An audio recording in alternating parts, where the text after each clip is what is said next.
so I can be free. I take the weight on my shoulders. I feel the sky come down on me, and I can't hold it much longer. Gotta let go so I can be free.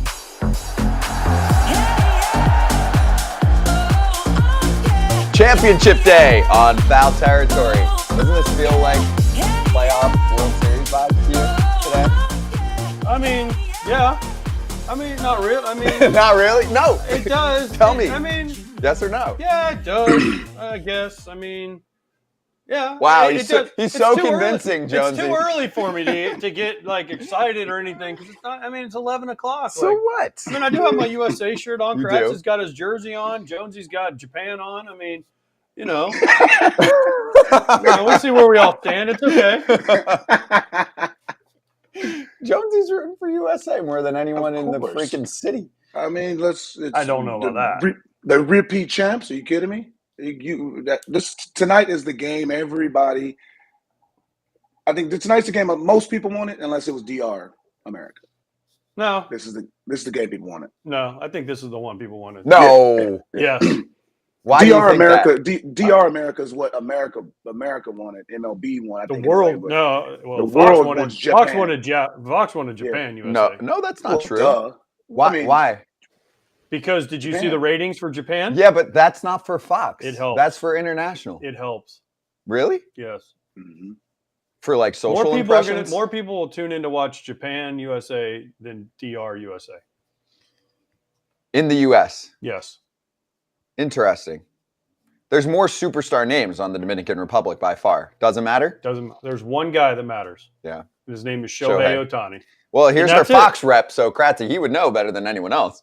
I'm deferring. I'm staying in my lane. If AJ says what the big boys at Fox say, then I know it. I mean, they might not be his neighbor, but I'm definitely listening to what the guy that works on Fox says, and not the guy that works for the MLB. That guy down there, he's not listening to that guy. Yeah. Are you giving another speech today, Jonesy? Have you been contacted about anything? Like, what are your obligations the rest of today leading up to the game, if any? Or is it just crushing sushi and drinking wine and beers in the suite? I got nothing. They know what is at hand. I mean, I'm just gonna eat some Latin food in the suite, but again, it's Japan, so it definitely might be some sushi and just watch the game. I'm gonna sit in the seats. I'm gonna sit first couple innings. I'm gonna do the suite because I want to eat. Then I'm gonna go and be a fan. Okay, AJ. I know I'm gonna go be a civilian today. Oh, are you? Oh, you're gonna sit. You're gonna sit with the people. No, Jay. I'm gonna sit amongst the people. Are you gonna have to have like an armed security guard? You know, like with you to make sure nobody bothers you. I mean, God forbid you have to sit. The only reason he's going to sit in the stands is because he can be like, oh, hey, guys, I played in Japan. Oh, you guys know me? Oh, I did good. I did good for America, too. All Jonesy's doing is just all the players in the big leagues right now are looking at their not their per diem, their licensing checks, and they're just getting smaller and smaller because Jonesy just keeps eating more and more food in the MLB suite. 100%. That's exactly who he paid his dues. But after last night, no one even knows who Adam Jones is after Arozarena last night. So, I mean, Randy, baby. You know why he's going out with the people? So people were like, there's one person who'll be like, hey, aren't you the guy that had the second best catch in WBC history? Aren't you? Didn't it used to be him? He's out there kissing babies. Jonesy's out there smelling himself. You know what? I bet he wears his uniform. He might wear a uniform tonight. Like normally you go and you're like in whatever. Jones is gonna have his full USA with pants. He might even have cleats on, hat backwards. And 10. You know see, 10. I'm 10. And someone comes up to him and goes, "Are you Ken Griffey Jr.?" Jonesy, take us behind the people tweet. Love me, man. I've been embraced by the Japanese people. I've seen so many of them yesterday, and I was just like, "Hey, I'll take pictures with all y'all. Can y'all remember me, please? Don't forget about me." Take us behind this tweet because it had over 1 million views. Randy is the man. No more Jones. I went viral. That was legit. I mean, obviously, my catch is right there, but I mean. It's better. You cannot deny it. AJ, you're saying it's 2? No, yours is better. Randy's is 2. No. Okay. Well, was yours in championship game? Yeah. Mine was quarters. Quarters. To Oh, both the quarters, semis. dude. You might have moved down to like 3 or 4. That has to be another one. But I mean, what he's doing, like, just give him his flowers, man. Give the man his flowers. Give Randy his flowers. Hey, Jonesy, that was pretty awesome. But the best part of that was not only did he make the catch and then the stare down with Patrick Sandoval, Randy Arozarena made the unbelievable catch last night. The guy was signing autographs. The count is 1-0. In between pitches, they show him he's signing autographs for the fans in left field. While there's a guy on first and in the middle of a count, not like changing pitchers, they show him and he's over there like this with a pen and a ball. Oh, here you go, guys. Yep, Like, threw the it back. game's still going on. Yeah, but when you're that good, you can do what you want. I mean, Did not be happen pissed for off? Tampa. Would you Not be happening pissed for off Tampa. if you're his teammate? Would you be pissed No. off if he's doing? How can kind you of, be? maybe. If he does that during the season, let's take a poll with During our the season- players. during the Oh, season, He yeah. is your teammate. Hell yeah. Hell You're yeah. pissed off. Pissed. Yeah. But why are you allowed to do it in the WBC? You guys, Because you're allowed to do a AJ bunch is of all stupid about. stuff. Hey, I want to have fun during the WBC. What Jonesy said. What? You're allowed to do a lot of stupid stuff. Yes, exactly. Yeah, but Yes. you're the one saying we need to make the WBC more like the regular season. We do. I said drops Randy's of a it. rock star. I said drops of it. I didn't He say said the a little whole, bit. the whole thing. Yeah. I don't need Oh, him sorry. Now we have to pick and choose what can be done. I'm sorry. Is Randy's Yeah. performance not good enough for you? because first of all, there's only 20 seconds between pitches. So if I'm the pitcher and the catcher, and he's out there, and I look out, my left fielder's got a T-shirt signing while I'm trying to get a pitch. Like, yeah, I'm gonna be a little bit mad. I'm gonna be a little mad when they're like, umpire's like, ball. Why? Well, my left fielder's signing autographs. What about during a pitching change? Pitching change is You're a little okay with different. that? It's a little bit different, But it hasn't been done. It's generally not done. because it shouldn't be. Can autographs be signed during a pitching No. change? Raise your hand. They're not supposed to be signed once the game starts. They're Yeah, not once supposed to the be game signed. starts. But he's doing it every game, and he's like a Well, in the cult WBC, hero. he's doing it. He's in the WBC, he's doing it because it's international rules. But once the season starts, MLB, you'll get fined for doing that. Well, did Tyler Glass. you work for the league. Tell him to stop doing that. Yeah, I ain't telling him You to stop sold doing out. Hey, WBC. you sold but out to the league. You sold out to the league, dude. I'm You tell the 'em. bridge. I'm the bridge of the ownership to the players. Okay, I I want thought to that make was them Ibanez. cooler. We're making them cooler. Okay, we're giving them a little bit more cachet in the clubhouse instead of when they come in the clubhouse, people like, nah, I'm going this way. So, we're bridging the gap. That's what we're doing. We're not the bad guys. Wait, I'm not the bad guy. let's go back to about 2006 to 2008. When did Lastings Millage hit that big home run and then he high-fived all the fans down the line? Like, maybe Randy Arozarena is just following Lastings Millage interaction with the fans ability. Wow, I didn't think we were going to get a Lastings No. Village call out. If you were playing Name That Player Bingo on Thrillage. Foul Territory. Hey, I would've grew up done- with Lastings. That's my dude. Yeah, and guess what? I love that. I Yeah. love the fan interaction. I will give him Yeah. that. That's Yeah. cool. That's fun. Sure, there might be a line. Yeah, he's not signing autographs between pitches, but during pitching changes, I think we should consider it. If I don't you think it's wanna- bad if you wanna do unless- it. Yeah. Okay. I don't think it's bad unless it affects your play.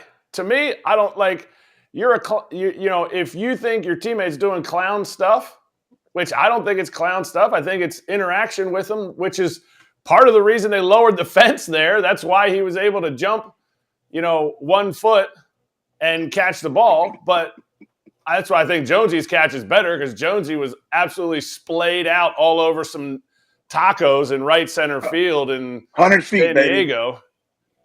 And but that's why the interaction, like, yes, the nets, you can't interact quite as much, but let's figure it out. Let's go a little bit past the line on fan interaction, and then we can dial it back instead of just everybody like, okay, baseball game.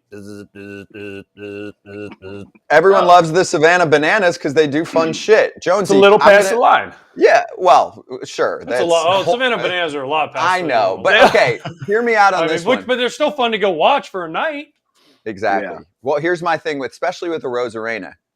Do you agree, Jonesy, that he actually plays better in these big moments? Right? He's played well during the regular season, but the best times of his life, the most clutch times of his life, World Series, World Baseball Classic.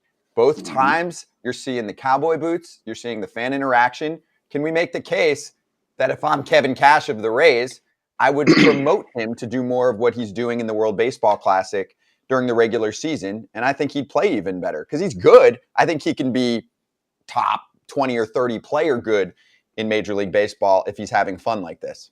Only thing is that he's being seen by everybody now. When you're in the playoffs, you're seen by everybody. World Baseball Classic, you're seen by everybody.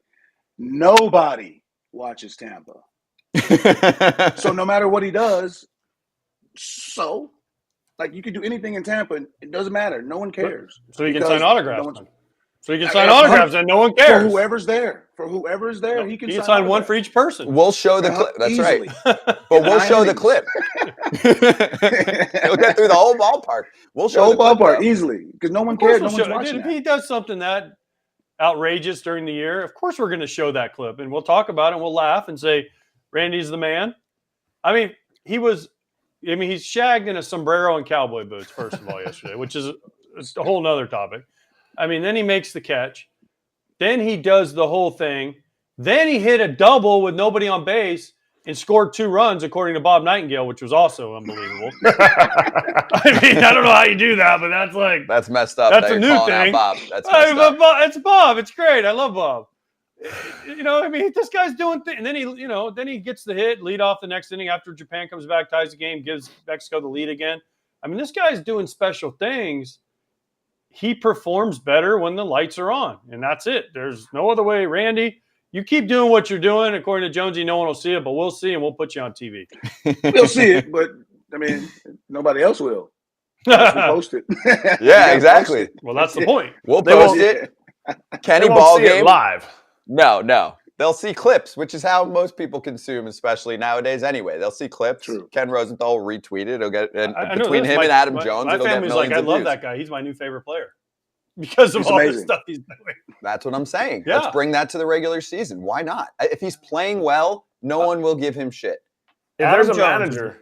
Adam Jones is right there, Scott. See him? He's in the little corner down there on the right. He Yeah. works for MLB. Ask him why they can't sign autographs during the game. Ask him. He's right there. He'll tell you. They won't let you. Do you actually get fined? Like if during a Yes. pitching change, you would get fined? I believe you will. And, I mean, this goes back to when I was younger. Even the veterans was like, nah, you can't sign. The PR people was like, nah, you can't sign during games. So it's just one of them things that when you come up as a young guy that they ingrain and tell you this you can't do, it's like, oh, well, sometimes that's just the rule you got to follow. That sounds like no fun police to me because there's 3 minutes for a commercial break, and how much is going on during a commercial break for an outfielder when there's a pitching change? But we meet and congregate in center field as outfielders. Sure. You are suggesting that the corner outfielders and the center fielder just get sprint to the respective corner lines and just sign for 3 minutes? If they want, I'm saying like once in a Right. blue moon, or if you're a guy like Randy and you want to do it maybe once a game because the Rays make 20 pitching changes a game. So again, if they designate it, say 5th inning, because in Japan, after the 5th inning, they go take a cigarette break.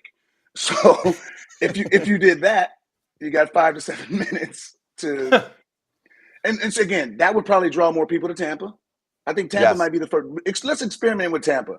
Okay, I'm gonna talk to Rob and see if we can open Tampa to be the guinea pig for a lot of stuff. No one's seeing it. Let's just see how it works for a few months. I think that's a brilliant idea, right? Let's try one ballpark with the guy who loves signing autographs during a game, one mid-inning pitching or mid-game pitching change in mid-inning, if possible, and Randy goes and signs autographs for a few people. He loves it. It would make him. Why? It just won't happen. It won't happen.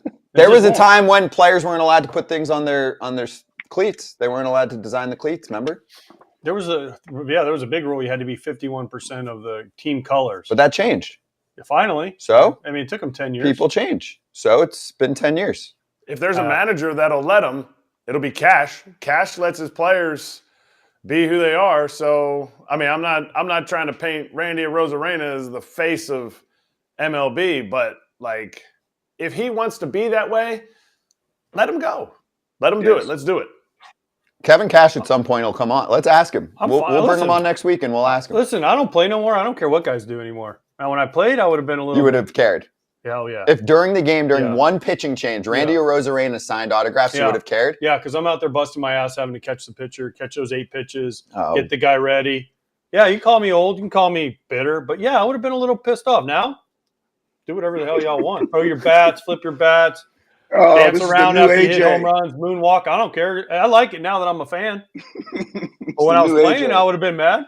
It's a different game. But I agree. You can't sit here and make a case that the World Baseball Classic needs to be brought into Major League Baseball during the regular season. And I've been asking this question. What do you want? What Fun. do you want from the Fun. Okay. So give me some fun examples that you want to bring from the WBC to the all the regular dudes season. throwing their bats and jumping up and down when they score a run. Make it like college baseball. They take their helmets off. They bang their helmets when guys hit home runs. Make it fun. Show emotion. But I don't need a dude signing autographs. If he wants to do it, great. But if I'm on his team, I'm going to be like, hey, man, like, let's try to focus a little bit more. Now this, fine. You should work for the league. No fun, please. Nope. No fun, please. Nope. We're They won't hire fun, me. man. They won't hire me. Fun. You trying to get a job? So we do have Jeff McNeil. I'll ask him same question. Hey, what do you think of Arozarena signing autographs during the game? I'll say you're nuts. Why? Because he's the flying squirrel? Yes. I want to know where that came from. But, I mean, first of all, besides the Arozarena stuff, can we just talk about what an awesome game that was It was last incredible. night? Yes. I mean, Japan walking him off. The dude that sprinted from first, I ain't even going to try to say his name. Shuto. That's a great name, Shuto, because in Mr. Baseball, the guy threw the Shuto. Tom Selleck couldn't hit, remember? Most people watching this were not old enough to see Mr. Baseball. Well, it's a Mr. great, Baseball. great movie. Tom Selleck, he was old, broke down, went to Japan to try to play, couldn't hit the Shuto. Well, They teach him how to hit the Shuto, and then he becomes Mr. Baseball. It was in Adam 1990. Jones, there you go. 1990. It's the Adam Black Jones Mr. story. Baseball. The It's Black the Adam Mr. Jones Baseball story. right here. Any producer looking, paying attention, let's redo it. I did the same thing. Went over there like, I can't do this. Broken down just like Tom Selleck. Same thing. Same exact story. push broom mustache. Just didn't have, actually, if I shaved, I'd have a dirty stash. I would watch that remake, by the way. Yeah, with let's do Jonesy. it. That'd be Let's do sick. it. With Jonesy? That would Yeah. be sick. I'll be your agent, That'd be Jonesy. sick. I'll be the agent Come that on. sends you to Japan. Who would play you, Jonesy? Who would play you in that movie? Denzel's too old. Will Smith's too old. No. I don't know. I mean, I was thinking more like, Chris Tucker. he may be a little bit too old. Michael B. Jordan. No, come on now. You're like Yeah. naming people that are too Let's good go. looking. No, I let's thought you were going to go. say Come on, Chris man. Rock. See? Look at No. it. I think I don't know. There's a couple guys. I can't think of their Kevin names Hart? right now. Oh, Too wow. short. MBJ, He's too- perfect. No, dude, Yeah. MBJ. That's the guy. He's the We should athlete. do a poll on which actor could play me or should I'm play down. Connor, can we run that? Hey, who was the guy? Gotta be Jonesy able will to hit retweet it. it. Bushwick Bill died, right? So we can't use him. Yeah. I don't get that joke. Jonesy got it. That's all that matters. Hey, He knows no what I'm talking about. Bushwick. Wait, for a few minutes, because Jeff McNeil's going to join us soon, and then we'll preview tonight's game. We'll spend plenty of time on that. But yeah, give me your best stuff from last night. It was one of the best games I've seen in a while. The Sasaki guy was really good, but he hung a split to Arias, who hadn't done anything the whole game, right? Sasaki hung a split, 3-0. Mexico looked like they had absolutely no chance. A couple blue hits, 3-run homer. They're up 3-0. They were cruising. The problem is between Sandoval and Urquidy, too many walks. They kept turning the lineup over, and eventually Japan was going to break through, right? So they kept loading the bases, kept getting out of it, loading the bases, kept getting out of it. And then Jojo Romero came in, threw a changeup. Again, the guy, Yamamoto, who is it, the home run? Yoshida hit the home run. That's a big Red Sox guy now. New Red Sox, 3-3, right? And they questioned his power. That was a bomb he hit on a changeup. He just Yeah. flicked it out front.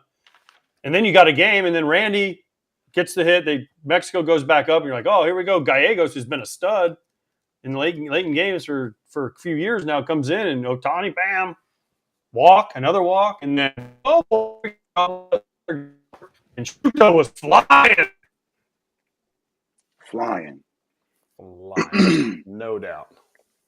It might be just you and me, Jonesy. They might be paused. Oh, Yeah, they got bad service over there. Got Oh, that? No, we okay. don't. No, we don't. Oh, You're good. Sorry, You're still there? No, it's called a little pause for Kratzy to jump in there and give his take on the game last night because you were tweeting like a monster. So why don't you actually talk for us too? I mean, like that game was everything that I needed it to be because one, me and Jonesy picked it right. So you know how it is, Jonesy. These guys, they don't know international base, but anyway, no, I mean, the great things that you saw how Japan and this is the old adage of like not striking out, and they had so many people on base. The thing that I loved, and I wish I would have been able to say it, I had it in my notes for yesterday, Sandoval showed that he can yes, he walked some guys, but he could dominate lefties. Ohtani drove a ball to left center, but he hasn't given up a home run to a lefty all year last year.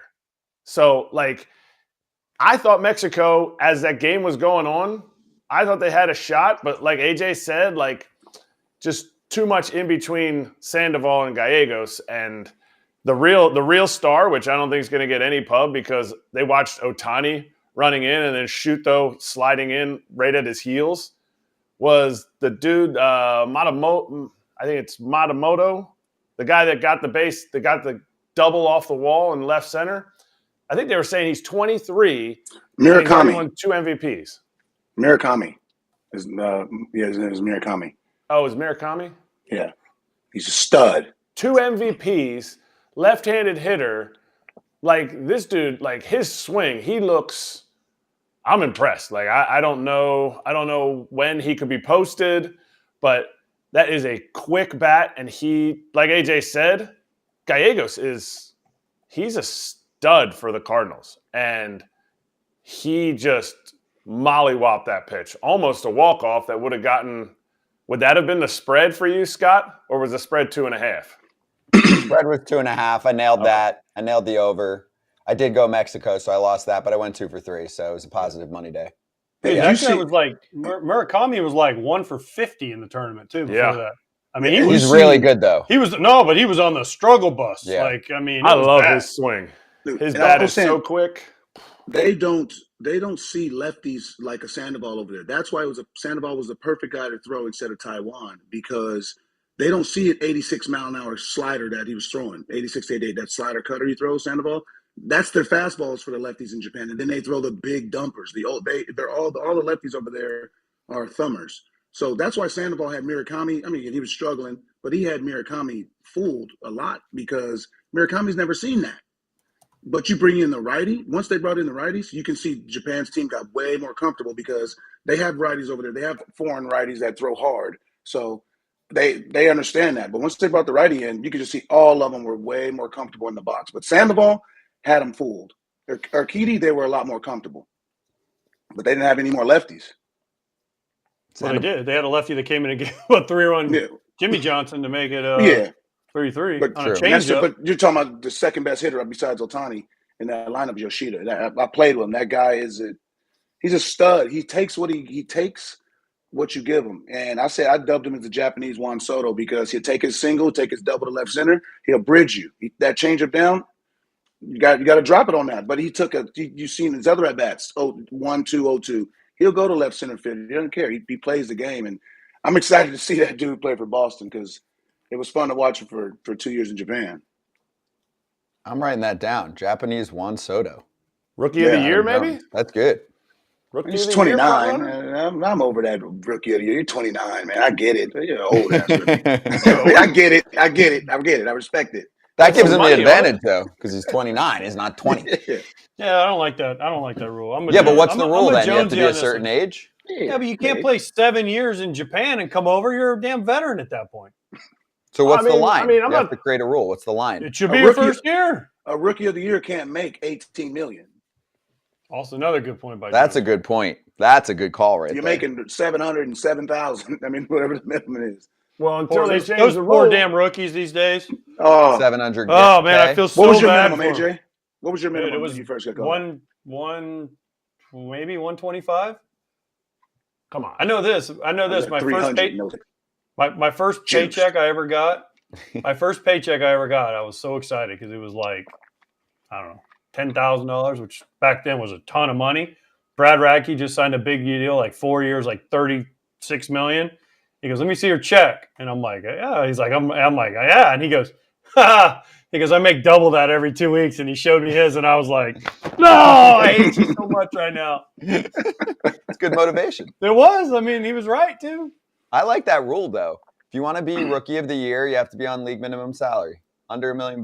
Well, yeah, but that's what a rookie is. Under $1 million. Okay, I'm fine with that because like some guys get some time and they don't earn enough at bats to still be not considered a rookie. So they might get They're still on league minimum. but they might get like that $5,000 huge raise from the club. Oh, still under $1 million. Yeah. Yeah. You know, they get that, Yes. man, we really did you a favor here. We gave you a $5,000 raise. Woohoo! Some guys turn that down. I did. Yeah. You did? I renewed 1 year. Yeah. Yeah. Just to prove a point? Yeah. I mean, they're like, the Twins are like, hey, instead of 125, we're going to give you 130. And I'm like, yeah, no. But what's the point? Well, then I went to arbitration. Oh, so you use it during arbitration. Yeah, That's yeah. the point. You use it for arbitration. Fair. Okay. Anything else from last night that stood out to you guys? Because we'll bring on Jeff McNeil and then we'll do a full-on preview of tonight's game. But last night, sellout crowd, about 36,000. And I would say really good chance that we were going to see Mexico. Say Yamamoto got to be displayed. I know the Yankees were in the stands watching him. I'm sure other teams were, but he's being posted after 2023 season. So that was his showcase last night. Everybody got to fully see him, and a lot of people were very, very impressed with him. Murakami he's going to be posted in 2025. People got to see him. He's the one who walked off. So, you know, we're watching these games, but these guys the Japanese players, these are being scouted at the same time because a lot of them do want to come to the United States. They realize Shohei has opened that floodgates. Like, again, Japan baseball is great, but ain't nobody making 30 a year like Shohei is. Who would you rather have, Sasaki or Yamamoto? Yeah. Sasaki. Personally, me, knowing both, I would rather have Yamamoto because Yamamoto's only 26. It's not like he's 29, 30. It seems like he has a better repertoire, right? Like more pitches. Polished. Like, yeah, for sure. But Sasaki's 20 or 21. 21. Yeah. So He's again, fastball split, and something's gonna happen there. Yeah. Don't wish it I on know him. Yamamoto, so it's You're saying that's more because That's so hard on your arm, 102 and a 93 mile an hour split that he's throwing. Yeah. I mean, eventually it catches up with everyone. I mean, it's Shohei, same thing. You know, he was there and he had to have it. I mean, it just happened. I mean, it's not. I mean, I hope it doesn't. Shohei's pretty good now, though. Yeah, I agree. I mean, Tommy John's nothing nowadays. I hope it doesn't happen but 102. I mean, these guys can tell you, Kratz and Jones, 102 and a 93 mile an hour split, where he's like digging in, like. I mean, dude, he's gonna have a hard time with the pitch clock because he goes to the rosin bag, walks around. Oh man. Hold on, let me dig in for this pitch. Like 20 seconds is up, ball one. He's going to walk everybody. I think he should keep the rosin bag on his belt. You can't do that. Why not? Next, you're going to tell him to put pine tar in his neck like Pineda did that time. I mean, hey, you want to have more fun in the regular season? Yeah, but I There you My two takeaways from the game are actually pregame and during the game fan interaction. Because during the game, Gerardo Parra has an absolute boss seat, and AJ, who I would say has a better career than Gerardo Parra, was sitting in section 308 down the line. Gerardo Parra was behind a dish for every game that I saw. He didn't move either. He was stoic, didn't like just always furrowed brow. And the bigger flex, though, was Ohtani's BP that hit the scoreboard in center field. Like, ridiculous. And he did it to intimidate Team Mexico. Gerardo Parra has two advantages over 42. AJ, though. Gold gloves. He's got 2 gold gloves. So that gets you a front row seat? I don't know. No, you Just know what trying he to give him has? shit. He wanted to spend more money than I did on the seats. That's definitely Well, true. He got, that's what he got did. them Johns free. No chance. Yup. Free No? 99. From who? Your boy down in the right-hand corner here on the Mortis. Jonesy. Jones didn't- gave Gerardo Parra seats? Yep. He has cachet, I'm sure, with the Venezuelan Federation, the Marlins. He's been around for a while. He can get tickets. Yep. Okay. There's a lot I of love people in my the stands, seats. man. There were a lot of I people. don't in the care where stands. my seats were. My seats are awesome. I don't want to be in the front row. I don't want to be on TV. I want to be with the people. Hey, I don't need sweets. I don't need free food. I want to pay $12 for my hot dog. You want to go stand in Pineapples line on. for the bathroom? You want to do all Another great point. Did that one. Did that trick. Took me 45 minutes to get out of the stadium. you need an escort. Police Nope. escort, Police AJ. Man Come of the on. people. Come on. Police escort. Get out of Man here. of the people. Hey, I have two things. One, Jonesy, you duped me, man. I thought you told me Yamamoto's starting today, and then he pops I into thought the he game was. yesterday, and I'm like, what the hell? I talked There to goes him, my credibility. I almost didn't show up today. I was getting so much shit. I talked to him pregame, and I'm like, "Hey, are you pitching championship game?" He said, "No, piggyback tonight." I said, "Okay." I thought that's why they throwing Imanaga tonight, but I don't know. They have their plan. I don't know. I don't know. I'm not Team Samurai's manager. No, they're keeping us guessing. I mean, at one point Then it they sounded said like Darvish was Darvish. starting. Yes, Tonight. exactly. He's not starting either. No, and this is why. So we have a TikTok. I'm going with Shohei starting tonight. No, he's not. Breaking news. I think he should. He's gonna. You He said he'll think so? close. Yeah. He's going to come in and close. If they have a lead, and think about if he got to go Betts, Trout. They got 2 outs. And That's he's good got for Mike him. Trout. He's a righty. But just think about He can mow down the righties. That's where I would want him. Top Think of the about the lineup. play, though. End of the game, they're up by 1. Second and third, 2 outs. Here comes Trout. It's Bottom Ohtani 8. versus Trout. I mean, now we're talking. We're going live. I'm going live from my living room if that happens. It's called Twitter Spaces, Kratzy. We can do it tonight. If those two are facing each other in the 8th inning, That I'm would in be for it. epic. That'd Yes. be epic. So No doubt. So for me, my thing is last night we had a Lance Lynn TikTok that kind of blew up overnight. I think it's got like 500,000 views on TikTok in a pretty short time, and our account's pretty new. And the comments were going nuts. First off, they're trying to call me out. They're like, "Hey, who's this dude saying that that Yamamoto's starting?" They're like, "It's Darvish." Then people are like, "Nah, it's not Darvish." So it was a mess in the comments. The other portion was, hold up. When was this posted? Why are you guys talking about Ohtani pitching for Japan when this was posted before Mexico and Japan? Hey, I'm innocent. Lance Lynn is the one who said, what's Ohtani doing in the championship game? He might close. I might close then. I didn't say it. You didn't say it. I don't Lance even Lynn know how said to it. use my social media, so you can't blame me. Lance Lynn said it. Lance Lynn before the game. And hey, I mean, he knew what he was talking about. Japan did win, but a lot of people were like, this won't age well, or this might not age well. And then they really went after it when it was 3-0. And then people replied to it saying, this aged fine. Well, I mean, yeah. Lance Lynn assumed that Japan was winning. Look, Yeah.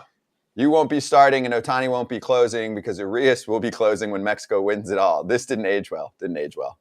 Urias isn't allowed to pitch anymore. There was a lot of that in the comments. I mean, Didn't Lance age Lynn well. said it, and I mean, it was news because Ohtani said he would be willing to close. It's not like not anyone said like, oh, it was like if Japan wins, but the way it was cut made it sound like, well, Scott, not me or Jones or Kratz. It was Scott, all Scott people. It's all Scott. He said, when Mexico loses, Japan wins, Ohtani's going to close. And Lance Lynn's like, well, wait, what? Ohtani's going to close? Well, I want to close too. So I get it, but I mean, that was all Scott. He said it. He didn't bet that way, though. Nope. No, you're right. I did not. That was a very Todd Frazier moment for you. I went 2 for 3 last night, Kratzy. I did just fine. 2 for Hedging 3 it is with your comments. called winning money. Yeah. Hedging your bets with your comments and not your money. At least I didn't bet on both teams. That's never a win. 1 second. CC is calling. Okay. Jonesy goes on mute. CC's calling. We also have Ken Rosenthal, who's going to come in soon and let us know what's going on. He apparently is having the time of his life. Yeah. He's covered a lot of I'm baseball going to say this now. and a lot of World Series I'm going to say baseball. this now, Kratz and Jonesy. Jonesy, you're going to have to help me out here. I'm going full Mark DeRosa right now. I want to be a part of the World Baseball thing and whenever the heck the next one is. I don't know. So Jonesy, 26. I don't know if there's a Polish team or not. There is. Maybe I could still play, suit up for him. But if not, USA, see my shirt. I want to be a part of this thing, Jonesy. So let's go. Okay. Hey, Tony Regans is the one who obviously controls all of it, but that's just by you saying that, that's what we want. We want we want former players who have had hell of a careers and got cachet in the game. We want them to be a part of it because AJ, when you come around people, you're well respected. They know you. They want to be like your energy, your fire. You mean to tell me you don't have the energy? You have the energy and fire to be like Jerry Manuel jumping around. No, I got more than Jerry Manuel. Let's be serious. No, here. I mean I know You that, might be but- the problem. You know what? The problem is I might get in a fight. That might be a problem. I might. With who? That dude that was ripping his shirt off, telling me to suck it from Venezuela. If I'm on that dugout, I'm like, there might be. There's been a fight. There's been an insane fight years back. It was Canada and Mexico. Do you Yeah. remember Oh, that? yeah. Yeah. That They took it to fight the was stands. real. It was Yeah. underneath, and we played the game afterwards. So it was tough. Tough act to follow. It was tough to get dressed Wasn't because it? they couldn't get in the clubhouse and get the hell out. They was fighting Wasn't it in Toronto too? Were they fighting in the Underneath tunnle? No everything. freaking way. No, it was anarchy, man. We was like, no, we trying to play. We need batting practice. Get the hell out of here. We couldn't do it. I did not know that. There's a lot of fighters on both those teams. I remember those teams. Canada, those boys were drinking Molson Ice and playing baseball. I mean, and Mexico had some dudes. I remember Sergio Romo came out and he had his hood like way up over his face, like he was ready to do something. Like that was crazy. Acevedo. Oh man. Yeah. I think he might have carried a shank on him. I don't know. I think he might have. He had a neck tattoo. Something. It was Watch out something for was those on guys. him. Yeah. I played with. I loved him, but he had something on him. I think so. At all times. A neck tattoo means do not disturb. That's what it means. According to to Adam me. Wainwright. Yep. To Wayno, he said. That's what I'm You saying. don't, Yeah, you he don't has mess a with neck a tattoo, neck don't mess with tattoo. him. Exactly. Yeah. That's what I'm saying. Jeez. I did not know that. That's news to me. That it spilled into the Yeah. tunnel? Well, Oh, we no, didn't see that. Well, no, of course. They're not No, gonna of course show not. MLB. Not going to show that. Look, it was. Well, it's not it was WWE where they would go It was wild. inside. Yeah, it was wild. That's crazy. What did Cece just say? Oh, I got to go to commissioners to see. Now I'm working, so I got to go to commissioners lunch after this. See? Hello. I told you had something they wanted you to do. Are you gonna do a speech No, with I'm the not league doing a speech. officials? No, I will be sitting in the far back eating a cold chicken and try to eat all the salad. Do we got to pay Cece for coming on the show right there? Like, do we got Yeah. to pay him now? Royalties. Because that was his No. appearance. Nope. We don't. He don't know his own, so don't tell him. You mean you could have hit ignore on the phone call? I did. You answered. Oh no, And I texted him back, but then he called me again. I can't ignore him twice. Yeah. Oh, Could so be he- an emergency. So that's I can't. Could be an emergency. What? First of Yeah. all, if it's an What is emergency, he he ain't calling calling Jones for? Adam. Thank you, Cracks. He's not calling Jonesy. Why? Isn't No. CC here? CC's, in Miami, you know? Mm-hmm. He's here. So maybe he needed help. It's not like if it's an What emergency. could he possibly have had happen in Miami in a hotel I can give you a million reasons. that he would Well, call he needs Jonesy, me. not the police or the ambulance or the front desk first? I see Jonesy's that in Kevin the Hart same show. hotel. Yeah, but what? So tell me, Scott, what could he possibly have had happen? That he's not calling his wife. He's not calling the police. He's not calling This the is ambulance. easy. He's not calling the front desk. This is easy. You're about to get dunked on. Okay, like let's Go ahead. say CC falls, like faints. I fainted in December. I had West Nile virus. I fainted. Okay, and I you calling? called a random person in the hotel? No, my sister's boyfriend lives down the street, so he comes to help me because I fell and I'm bleeding out of my head. Why didn't you call the ambulance? I don't know. Because You're proving my point I here. need help. No wonder you fell and busted your My head head open. wasn't right. Why wouldn't you call the ambulance? Because he handled that, and he came quicker than they did. How about that? But I'm not. My point is, I'm not calling my family. Oh, hey, fam. I know you're a few hours away. Can you come help me get up? If I'm in a hotel and I fall and break my head open, I'm calling the front desk or I'm calling an ambulance and being like, 911, can I help you? Yeah, I've fallen and I can't get up. My life alert's going off. Please come help me. I'm not calling Adam Jones down the hall. He might have had a food emergency, and Adam already said he'll bring people like Popeye's buckets. He'll bring them real food, not like some bougie Ritz Carlton shit. Okay. So one other thing that I noticed, and then we'll do predictions later on USA Japan and blow that out. A quote that I'll get to with Ken at some point too. This was the most telling quote after the game for me. More about the sport and Ohtani in general. he said, quote, "It's been a while since I was playing in a win or lose game, a playoff atmosphere game. Obviously, we couldn't lose, and I wanted to get the guys rallied up in the dugout." They were asking about how much emotion he was showing. Because, I mean, Ohtani shows just a dash of emotion during a regular season. He mostly acts like he's been there. And this was like, you know, we get this from certain players. This was like a kid coming out of his shell and playing meaningful baseball with his friends. You know what I got out of the interview last night? What? That Ohtani speaks English. Because Ken Rosenthal was asking the translator, and Ohtani was giving him the answer before the translator translated. Yeah, but sometimes they get an idea of what he's saying. No, he knew exactly what he was saying. Straight speaks English. They 100%. Thank you, Jonesy. A lot of them speak English. Your Darvish speaks better English than we do. 100%. Kikuchi, perfect English. Ichiro. They just want to be perfect English. Perfect English. Oh, they just want to. They just want to be. They want to be correct when they make their answer. That's the like. They rarely are like us when we just blurt out stuff. They want to make sure that they are correct whenever they give a response. That's why they got the interpreters. But if you go and talk to them, hey, Tadahito Iguchi, your old teammate, he was there. Was he? He speaks English. Oh, he does. He didn't. You know what? Funny, when we had Iguchi, he didn't speak a lick of English. Right, his first year, 05. He brought his buddy, the translator. I forget what his name was. He didn't speak English either. We had to send him back to Japan because he didn't speak English. So the translator that they brought over was Iguchi's like best friend. He didn't speak English. He faked it, got the job. Like a month in, they're like, "Yeah, you ain't gonna work. We can't speak to you either." Whoop, send him back to Japan. Had to hire another guy. How does that not get screened beforehand? Easy. That's so easy to do. G-Man Choi. G-Man Choi. I played with G-Man Choi in parts of 4 seasons in a row until I got traded to the Rays in 2019. He never had a translator. He just brought his buddy, and his buddy hung out with him, who was awesome. I forget what his name is, but he was part of like the post-game celebration. But in our scouting report meetings, G-Man Choi, like they'd be talking about like, hey, this guy throws cutters up and in, and he likes to go change-ups. And you'd see G-Man over there telling the translator what he's talking about to translate it to him. It was opposite. He was helping his buddy learned what was going on. Like, it was the greatest, like, hey, we're going to hang out in the big leagues for a little while. Bring your friend to work day. Bring your friend from Japan to be a translator and hang out.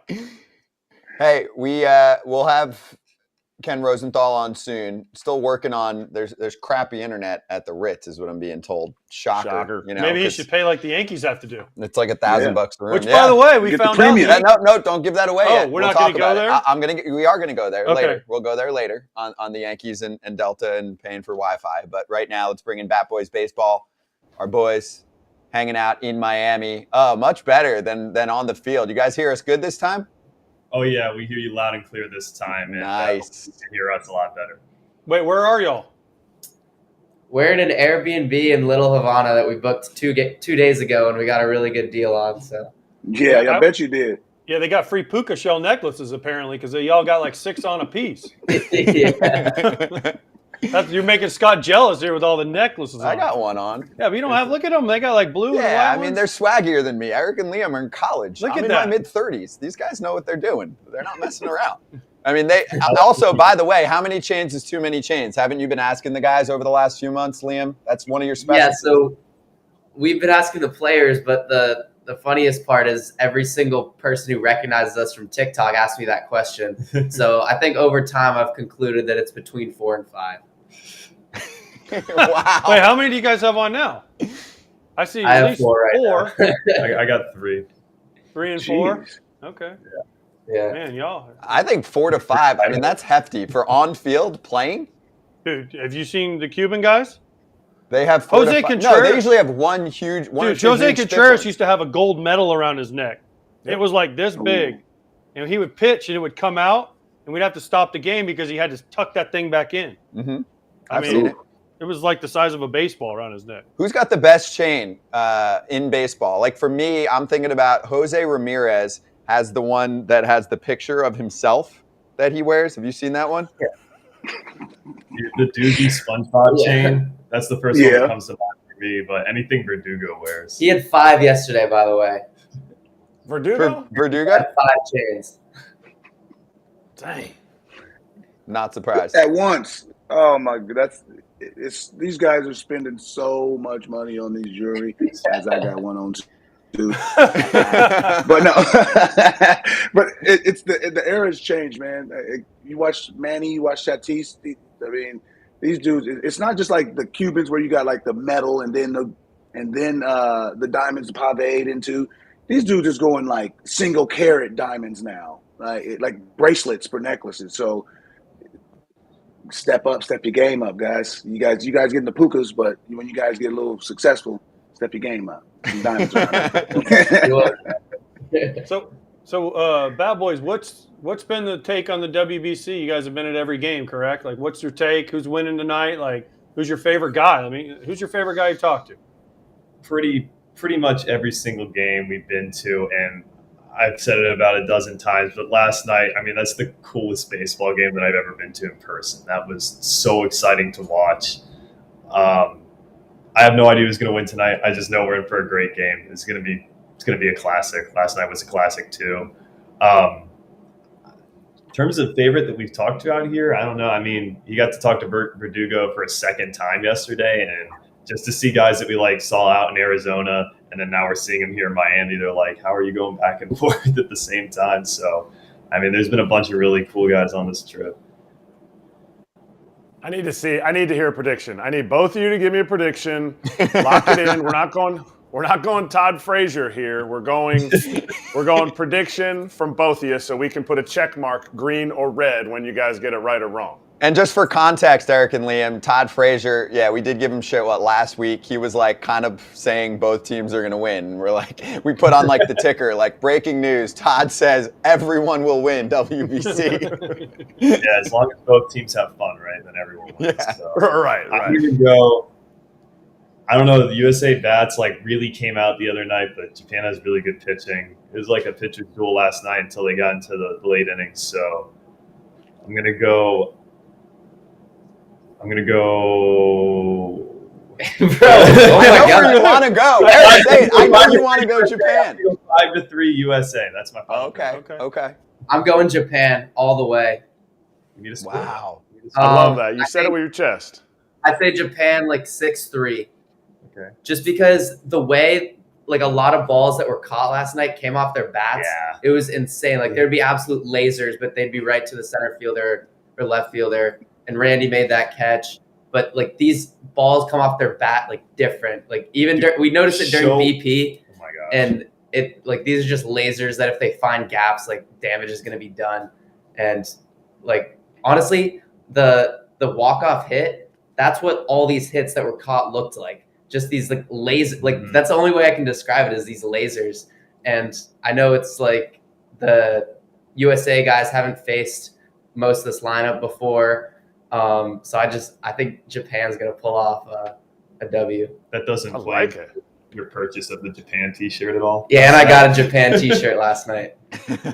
That's okay. Hey, you're buying all the way in. That's a great breakdown of Japanese swings. I think we'll have to put that in. But earlier we were talking about what's the little thing? What's the little thing that we can take from the WBC that's going to make big league games in 162 games better? We were talking about Arozarena signing autographs and stuff. You guys are the forefront of baseball popularity. You guys get it. You understand baseball clearly by your breakdown of the lasers they were rocketing. But what is it? We need the answer from you guys.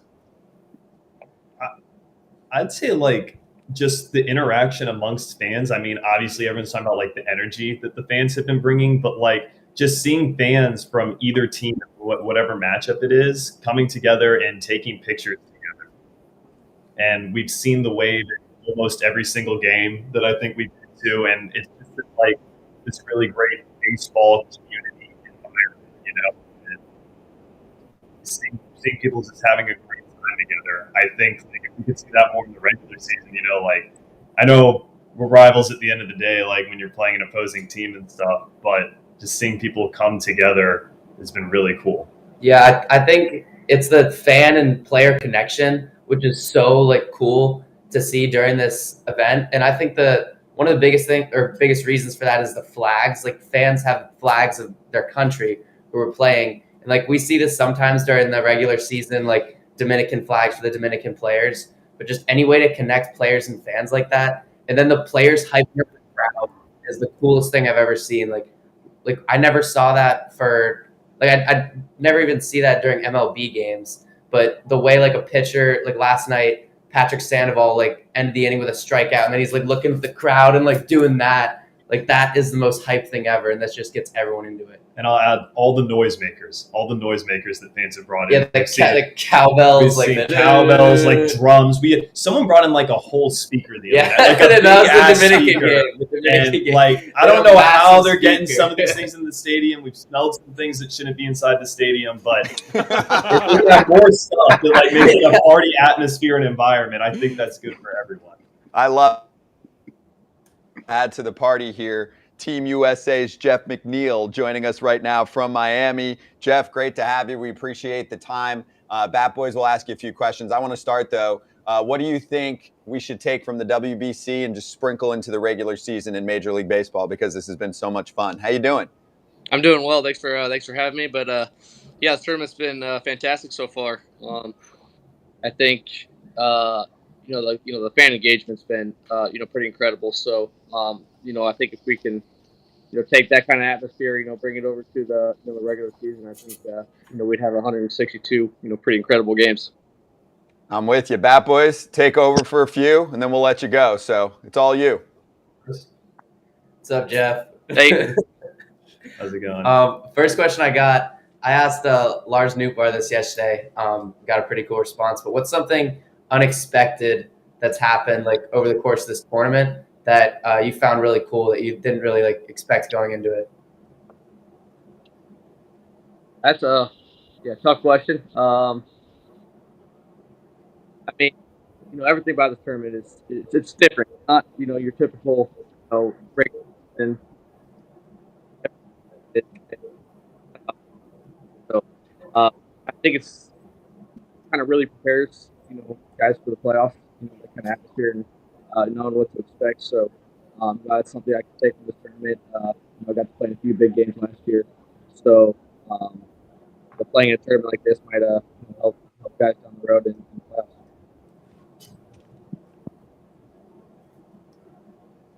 Yeah, one that I've got is obviously we've seen some serious heroics from Trey the last couple of nights, and he's coming back to the NL East, signing with the Phillies this year. I was just wondering, your thoughts like going into the season. Mets are looking amazing, Braves look amazing, Phillies look amazing too. Marlins in Miami, like they look pretty good too. I can't really talk to my Nats, but tell me about the dogfight that's coming up in the NL East this year. Yeah, NL East is gonna be tough. Trey Turner's pretty unbelievable tournament for us, so it's been a lot of fun to watch. Be Phillies this year, so we're gonna have a lot of good games with them. So hopefully he doesn't do what he did do Venezuela against us. So it's gonna be fun this year. The NL East, they still think is one of the best divisions of baseball. So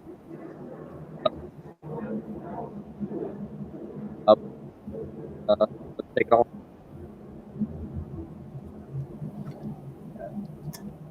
Next one I got is just going into the Japan game, and like with that team being all like compiled of players that most of you guys have never played before, how's the preparation different than basically all the other teams in the tournament that are full of big leaguers that everyone's familiar with? Definitely a little bit different. I think we thought we were going to face Darvish, and we're not. So I know guys were somewhat familiar with Darvish, but I know that changed. So I know guys are a little bit unfamiliar with the pitcher throwing today. So going to the clubhouse, have a team meeting. Some guys do a lot of video, some guys do a little bit of video, and we'll talk a little bit about them and just have a good approach up there. But yeah, these guys are pitchers who we have faced. So we gotta try to compare them to somebody we have faced, and try to get a comfortable as possible in the box with the guy we've never seen.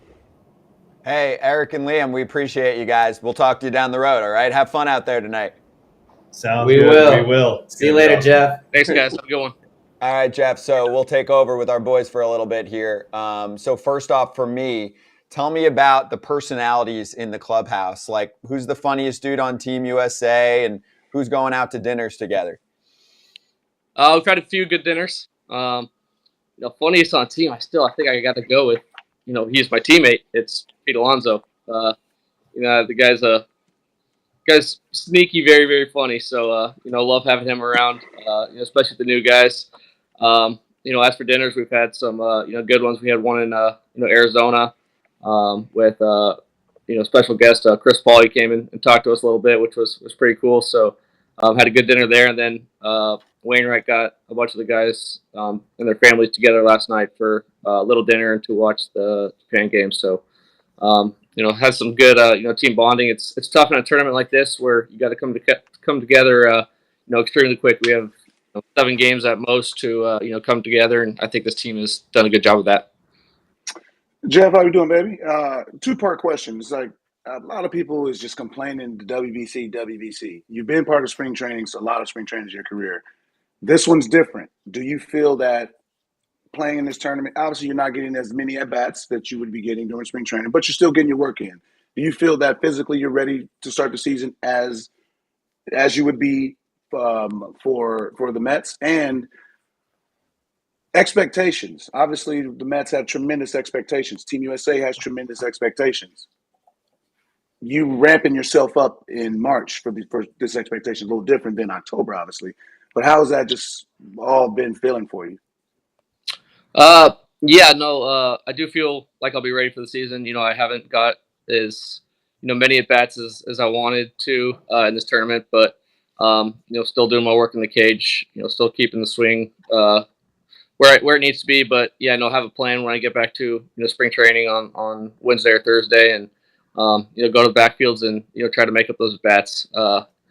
It's a week for me since my last at bat. Got a few at bats in the other game, but it's tough to stay a little bit sharp. But I came into the tournament sharp, so I know I can get ready pretty quick. And as for expectations, this year with the Mets, we have extremely high expectations. Just like coming into this tournament, I think we kind of expected to be where we are right now, and we want to win the whole thing. So it's gonna be a fun game tonight. Can't wait, and it's gonna be fun. 162 plus playoffs hopefully with the Mets this year. So looking forward to that. Jeff, we're going to have you on a bunch this year. So before we get into the whole Mets, the season of the Mets, because we'll get to talk to you a bunch, I want to talk about tonight's game. Are you going to play second base? We actually haven't got a lineup yet, so unsure of that. Right? D-Row doesn't give you the text message, hey, you're playing second, or Tim Anderson's playing second, or anything like that. In our tournament, we were getting the lineup, especially in pool play. I think those were kind of scripted out. So, and these final games, haven't heard, but just looking forward to a fun game.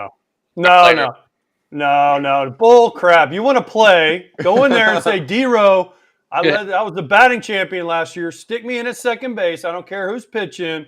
I'm going to take my knobless bat. I'm going to get 3 hits. We're going to whoop Japan. Let's go, D-Row. Don't give me the politically correct answer. Bull crap. You want to play? Go text D-Row. Say, I want to play. Yeah. Everyone wants to play. It's probably one of the biggest games. I think I saw some of the numbers in the most watched games. I think I think this has a chance to be the most watched game I think ever. So obviously want to be a part of that and get USA championship. Yeah, so you want to play. So tell D-Row I want to play. That's it. All right, if you text him and say I want to play, you'll play. Yeah. He needs some motivation. You need to get in there. Let's after you guys win, are you going to piss in Turner, Real Muto, and Schwarber's bags right as they're leaving so that they get back and all their stuff smells like piss and you're like, yeah, suck on that. Absolutely. Start the season off hot for them. So yeah, you got it. We're no longer friends after tonight. So, but when are you no longer friends? Do you get the medal around your neck and then you're like, then you go and dump their stuff, or are you dumping it during the game while you're getting ready to pinch hit? Since you're clearly not going to text D-Ross. As soon as we get the medal. As soon as we get the medal, it's business after that. Back to your corners. Back. Yep, go back. Hey, saying Jeff. rule. Oh, go ahead, Jonesy. I was saying, so obviously, I mean, a lot of things going on now with rules. No more shift. How's that? As left-handed hitter, obviously, you can put the ball where you want, but how's that going to affect you? You think you're going to repeat as batting champion since more space? Yeah, no, it's interesting for a guy like me. I was able to go the other way pretty easily and beat the shift. Not going to be able to do that anymore. So when they it was nice when they did shift me. It gave me an approach. It told me hit the ball here, look for a pitch to hit the ball there. When they don't shift me, it's a little bit different. You got to stay kind of in the middle of the field and you got to hit the ball where it's pitched. So I think I'll hit for a little bit more power. I'm able to pull the ball without worrying about 4 guys being on that side and smoking it right into the shift. So I think I'll hit for a little bit more power and hopefully keep that average well above 300 as well. So Jeff, the shift I don't think affects you as much because I'm sure a lot of teams didn't shift on you because of the way. But you use I talked about earlier, and for people that don't know, you use the knobless bat, right? You choke up what, as Todd Frazier likes, about 4.5 inches. Sometimes depends on who I'm facing. So, can you explain to listeners and the viewers? There was a story I heard it the other night about how you started using that bat and why you use it. Can you explain what it does for you and how it allows you to get inside the ball and use your swing? Yeah, I got the bat in 2015 from our minor league hitting coordinator, and it just felt really good. The first one I ever got was I think it was 35-33. It's a giant bat, so I choke up a lot on it and just try to barrel it. And I felt with that longer length and more weight in the bat. As long as I barreled it, it would come off harder. So fell in love with it. Been using it ever since. But it just gives me great bat control. I'm not much of a power guy, so I don't need this monster big old barrel with a small handle that I can swing super hard and hit a bunch of bombs. I'm the kind of guy that needs that bat control to move runners over, drive runners in with runners on third base, less than 2 outs. I just got to put the ball in play, and that bat gives me the control to do so. It's got a pretty thick handle as well, so it just makes it a little bit easier to control the barrel. So it looks like I choke up a ton. It's a 35-inch bat, so I'd probably try to make it a 33, and but yeah, no, it just feels good in my hands. Your teammates make fun of you? Has anyone ever made fun of, like when you first started using it, and say you were in AA and then you went to AAA and then in the big leagues? I guarantee you one of your teammates was like, what the heck is it? Was there anyone that was like, what the heck are you doing? Like, get down on the knob and let's try to go deep. Like, right? There had to be somebody that was. Yeah, no, I still, it's all over Twitter every single night I play baseball. What was McNeil using? There's no handle. He chokes up. Like, what's he doing? But yeah, same with teammates too. A lot of guys, they'll pick up my bat. When I'm at a tournament like this, just pick it up, and they're actually, quite surprised a lot of the times. They're like, that actually kind of feels kind of good. They would never use it, but it feels good in their hands. And I know like Pete Alonso liked using it. He hasn't used it in a game, but he's picked it up and said that's not too bad. Yeah, they got to take a picture of your wallet too. That's not too bad either.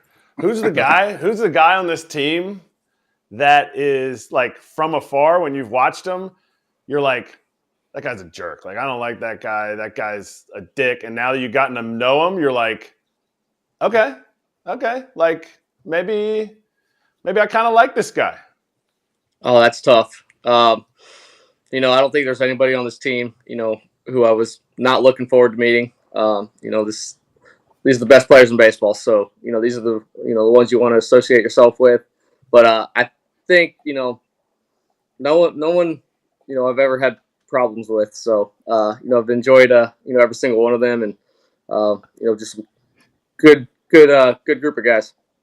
Jeff, I need the CP3 story. You said Chris Paul showed up at dinner in Arizona. What did he say? How did that all come about? He showed up. I think we were at Mastro's in Scottsdale, and nice team dinner, and D-Rose brought in, special guests, and it was Chris Paul. So, pretty cool to have him in there. Just gave us a little, pump up speech. Talked about his time with, Team USA, and when they didn't win it, and the next Olympics I went out and took care of business. So it was a kind of a take care of business speech, and I think the guys really appreciated it. Was it better than Adam Jones's speech, his Redeem Team speech, or Adam Jones being like, "Yo, I am the legend of the World Baseball Classic"? I think Adam Jones is the legend of the World Baseball Classic with that catch he made. Better than Randy's catch last night? Yeah. For sure. For sure. Come on. That was so much more athletic. That was so much more athletic. Hey, Adam Jones didn't sign autographs in the middle of an at-bat, though, while there was a runner on first after his catch. That is true. That is true. But, no, I love the one Josie made. That was fantastic. But, the one Randy made last night was good. He's been an electric player all WBC, and it has been fun to watch.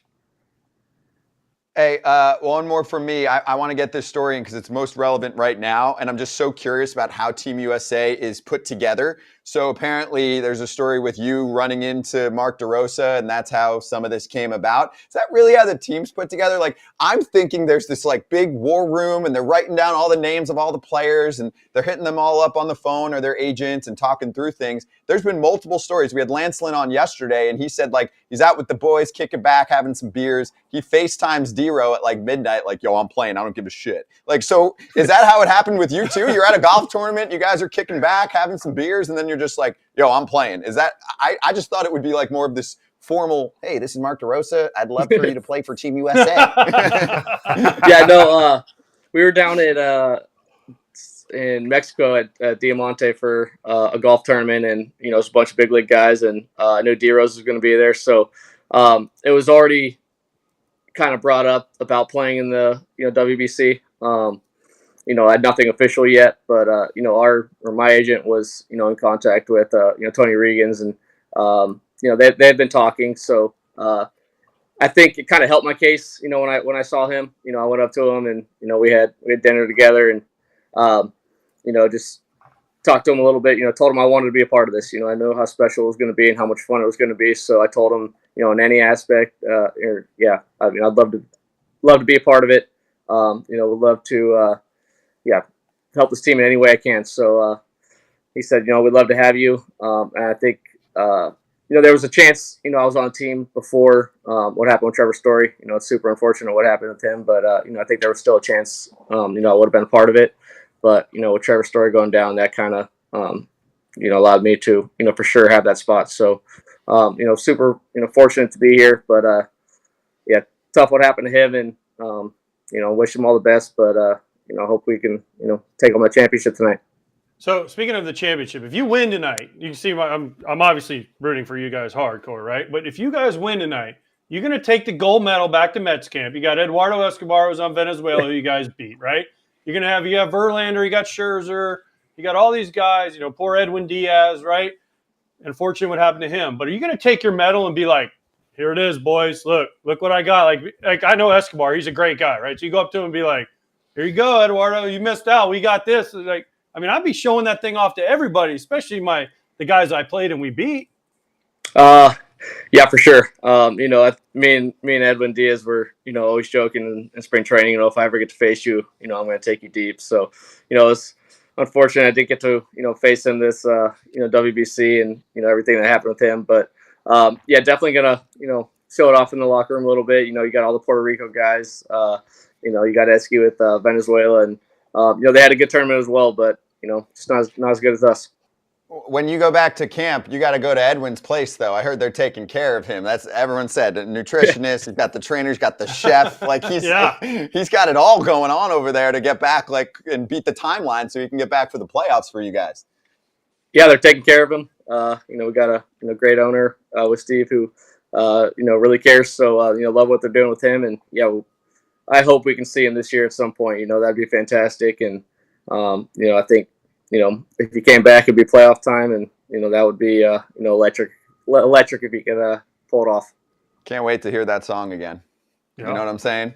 Jeff, have a great time tonight. Go kick some ass for USA. We appreciate having you on. We're looking forward to having you on throughout the season. And I promise I can't promise because I'm not in charge of Wi-Fi, but shame on the hotel. We'll get better Wi-Fi for you. I know it's better at Citi Field. Stevie pays for the best Wi-Fi there, so we'll be good the rest of this season, bud. Appreciate you. Awesome. Thanks, guys. You guys have a good one. You too. Good luck tonight. Awesome. I better see him in the lineup tonight. Jeez, you were all over him about it. Yeah, That's not his call. Of course he wants to play. Jeff McNeil's a gamer. Dude, you know how D-Row is, though. Okay, but if you're the manager and a guy comes up to me and says, I want to play, like, I'm sticking him in that lineup. I don't care who's pitching for the other team. Okay, cool. So now you have to go to Tim Anderson and tell him he's not playing. Good luck with that. I'm not saying they're both great options. I just want the guy that I know. Tim Anderson is an electric player. They're both great batting average guys, too. I mean, but one of them won a batting title last year. That's how you're making the decision? One of them plays second base regularly. Okay. What did Jonesy say yesterday about the Japanese team? They don't make mistakes, right? You got to press the pedal on them, right? So you got to play defense, McNeil. Yeah. Got to put the ball in play. TA is a shortstop, though, with great range for second base. I'm just saying, listen, I love TA, but I'm putting McNeil It's a tough problem. I'm maybe doing 50-50. You know why? Because I think the lefty tonight for Japan will hang him a curveball, whack, who hit a triple down the right field line. 1-0. Somebody didn't mention this, though, is that, again, Trey Turner and TA, playing different positions, but TA needs to play shortstop. Trey Turner's played second before. You know what I mean? Again, not tonight. Maybe not tonight's the night to do it, but he's a shortstop. Trey Turner has played second base before, and he's going to, just because he's a shortstop. I know he's taking his reps, but he still needs to see game action at shortstop, his position that he's going to go back to. You ain't taking Trey Turner out of the lineup. No, but I'm saying move Trey Turner. No, switch him over. That's fine. Saying move him. But that didn't do anything for my boy McNeil. No, unfortunately.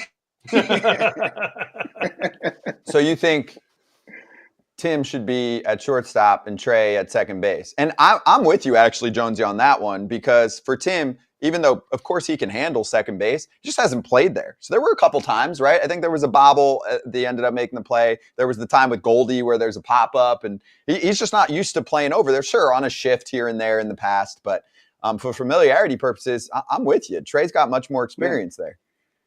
And, you're not losing defense either way. Both are very good. Trey might be a tick better. But, they both have incredible range. And you got Nolan over there, too. That infield defense is ridiculous. Plus, across the crowd, see, listen, I'm being a little selfish here. I want McNeil to get in there, and then he can say after the game, I went on foul territory before, and they talked me into. You want to impact the game? Hell yeah, I want to impact the game. Yeah, absolutely. Pinch hit.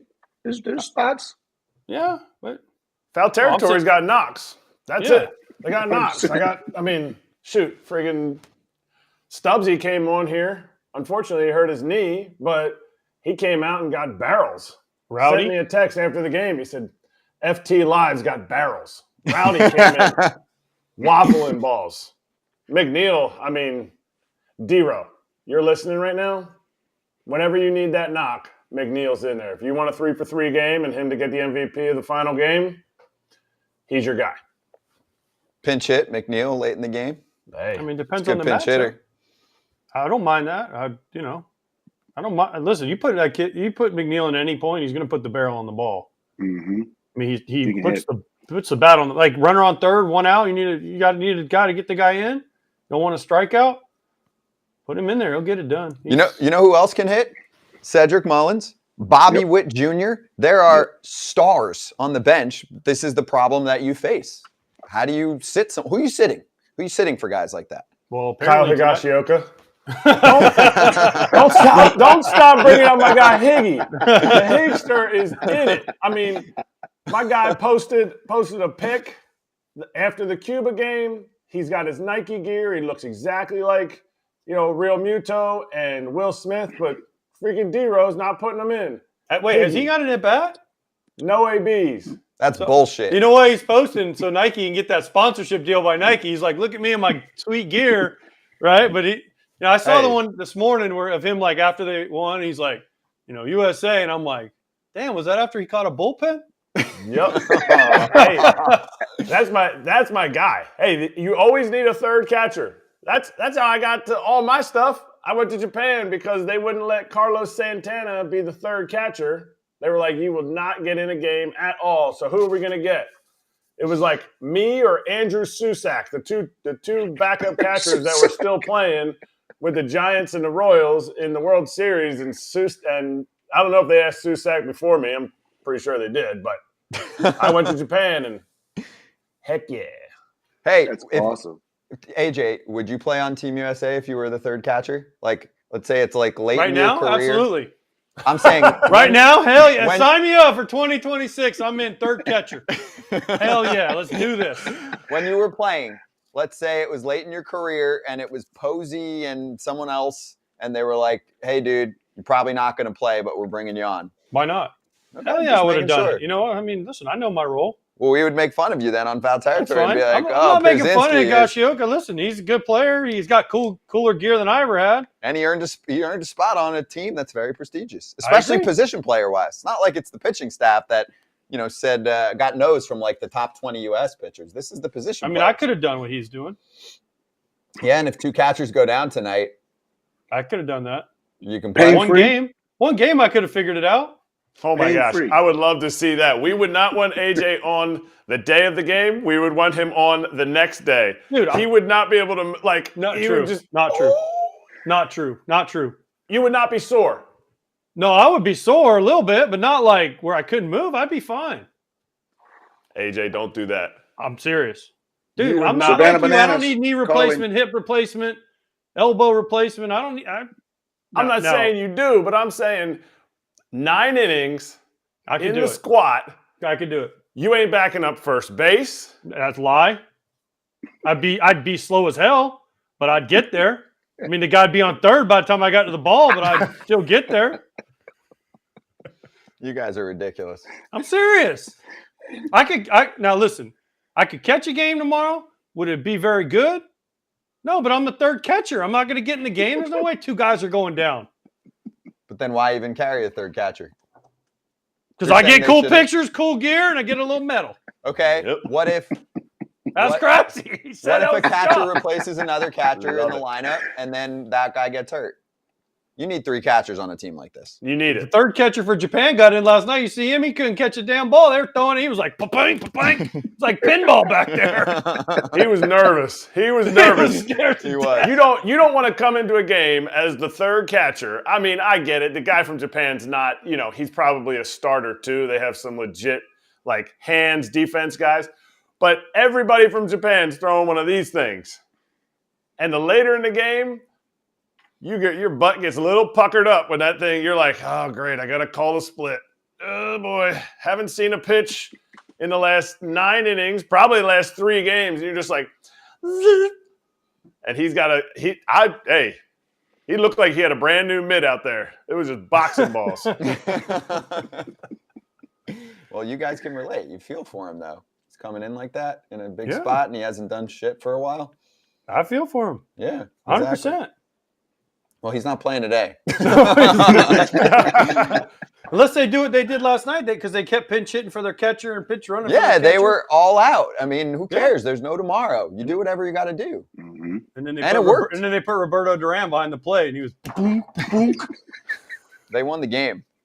They did. And they're the best team in WBC history right now. I mean, they're 6-0 in this run. I'm saying not this single Oh. team. I'm saying Japan in general has won 2 titles. No other team has won 2 titles. They There's could only have been been the 4. third. There's been 4 of these things. So right? what? No. Yeah, 4. This is Yeah. the This is fifth. the 5th. Yeah. Right. They got 2. U.S. has 1. Dominican has 1. No. Yes. Yes. Yeah. Okay. Right. They won the first 2, Then Dominican. then Dominican, then then USA, USA. and now this is Now USA. the next one. Yeah. And now USA. So now what are you going to say when they win tonight? You're going to say USA is the best team? I'll say it's 2-2.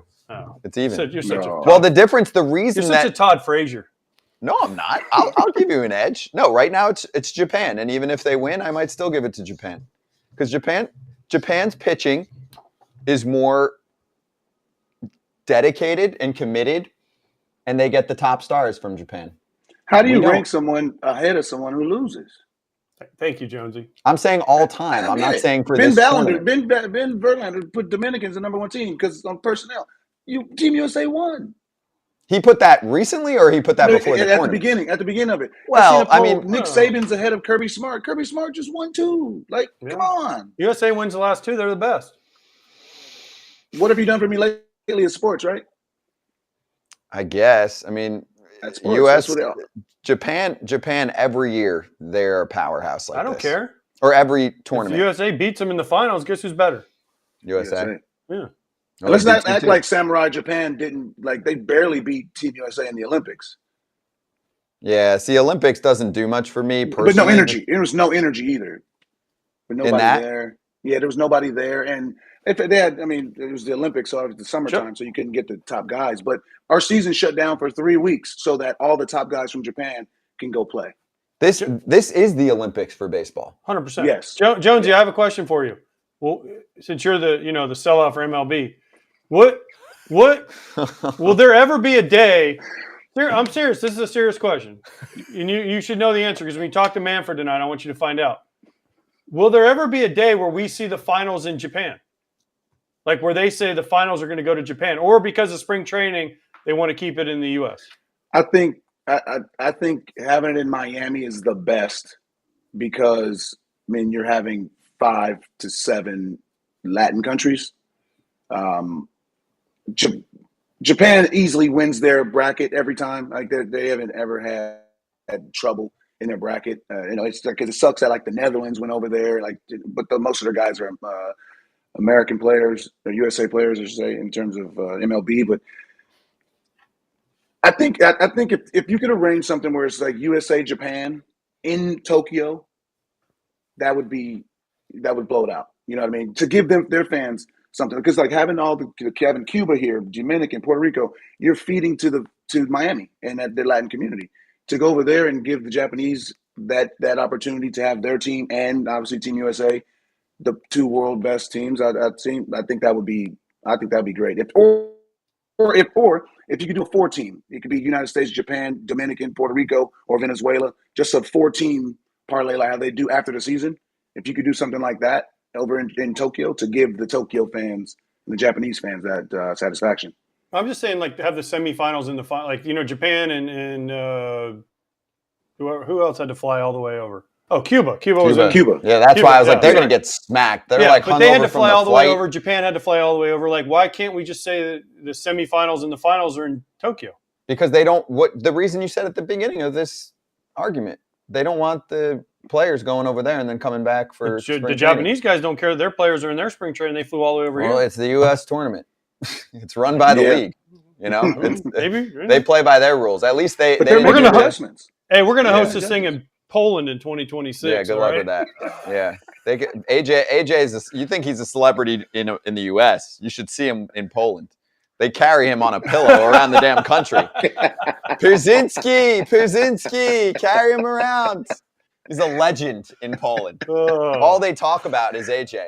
They have a Check museum social for media, him too. Scott. Check social media. Yeah, I will. Trust me. Hey, one more thing I want to do before we bring in Ken Rosenthal. I'd like to sneak this in right now. So Ken is the best reporter in the game. Second best, Erik Kratz.